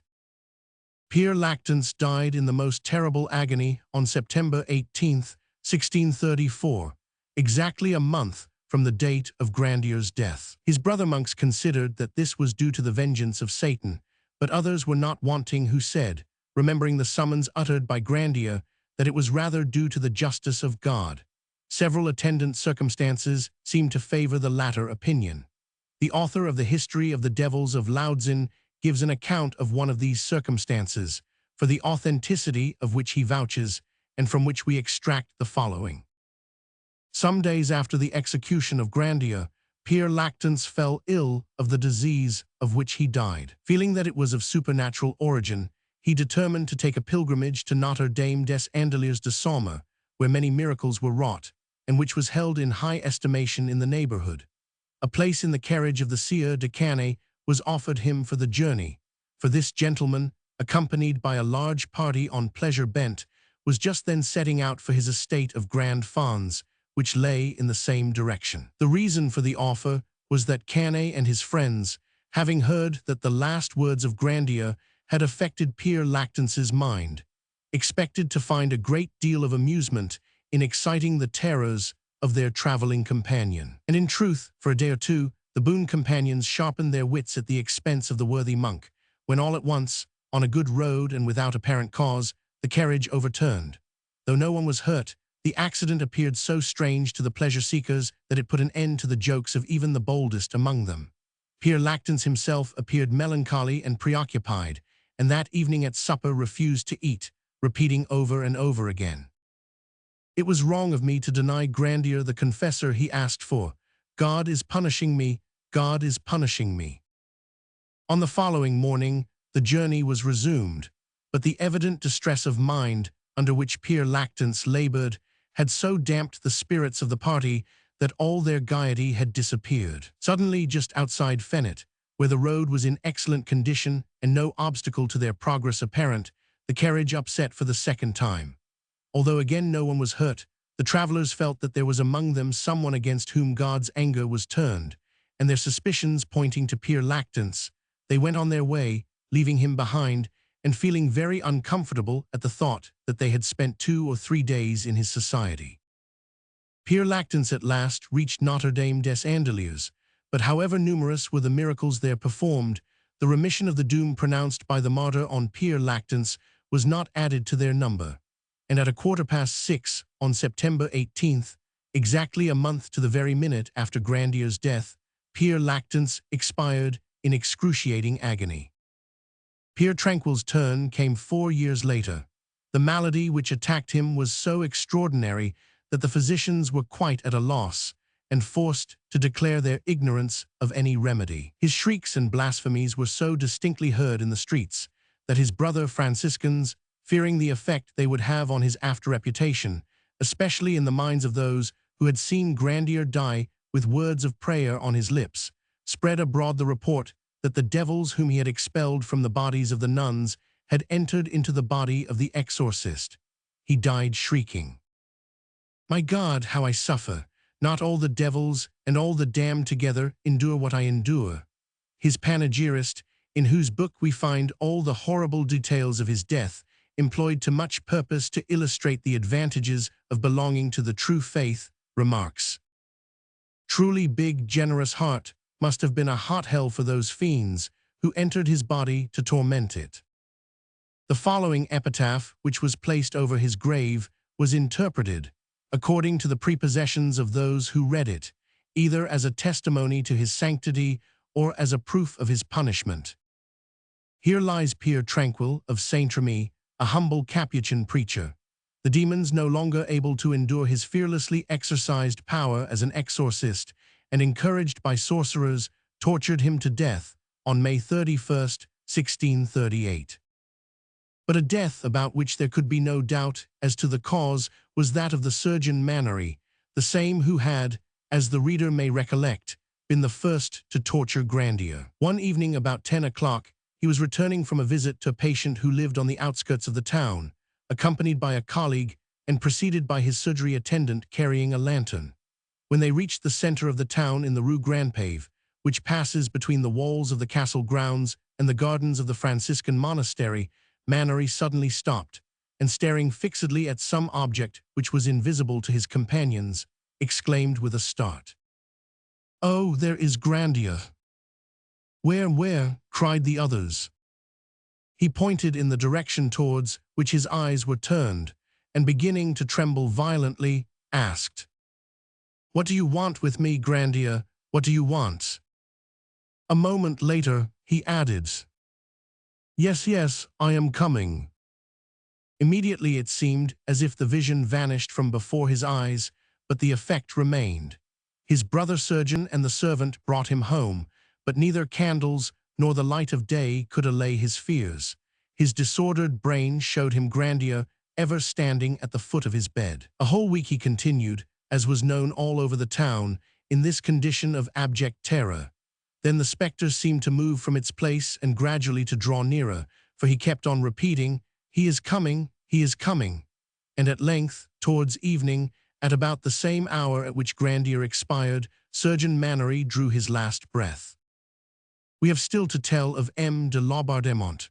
All we know is thus related in the letters of M. de Patin.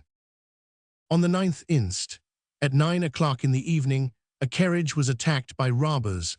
On hearing the noise, the townspeople ran to the spot, drawn thither as much by curiosity as by humanity. A few shots were exchanged, and the robbers put to flight, with the exception of one man belonging to their band who was taken prisoner, and another who lay wounded on the paving stones. This latter died next day without having spoken, and left no clue behind as to who he was. His identity was, however, at length made clear. He was the son of a high dignitary named de Laubardemont, who in 1634, as royal commissioner, condemned Urbain Grandier, a poor priest of Loudun, to be burnt alive. under the pretense that he had caused several nuns of Loudun to be possessed by devils. These nuns he had so tutored as to their behavior that many people foolishly believed them to be demoniacs. May we not regard the fate of his son as a chastisement inflicted by heaven on this unjust judge, an expiation exacted for the pitilessly cruel death inflicted on his victim, whose blood still cries unto the Lord from the ground. Naturally, the persecution of Urbain Grandier attracted the attention not only of journalists but of poets. Among the many poems which were inspired by it, the following is one of the best. Urbain speaks. From hell came the tidings that by horrible sanctions I had made a pact with the devil to have power over women, though not one could be found to accuse me. In the trial which delivered me to torture and the stake, the demon who accused me invented and suggested the crime, and his testimony was the only proof against me. The English in their rage burnt the maid alive. Like her, I too fell a victim to revenge. We were both accused falsely of the same crime. In Paris she is adored, in London abhorred. In Loudun some hold me guilty of witchcraft, some believe me innocent, some halt between two minds. Like Hercules, I loved passionately. Like him, I was consumed by fire, but he by death became a god. The injustice of my death was so well concealed that no one can judge whether the flames saved or destroyed me, whether they blackened me for hell or purified me for heaven. In vain did I suffer torments with unshaken resolution. They said that I felt no pain, being a sorcerer died unrepentant, that the prayers I uttered were impious words, that in kissing the image on the cross I spat in its face, that casting my eyes to heaven I mocked the saints, that when I seemed to call on God, I invoked the devil.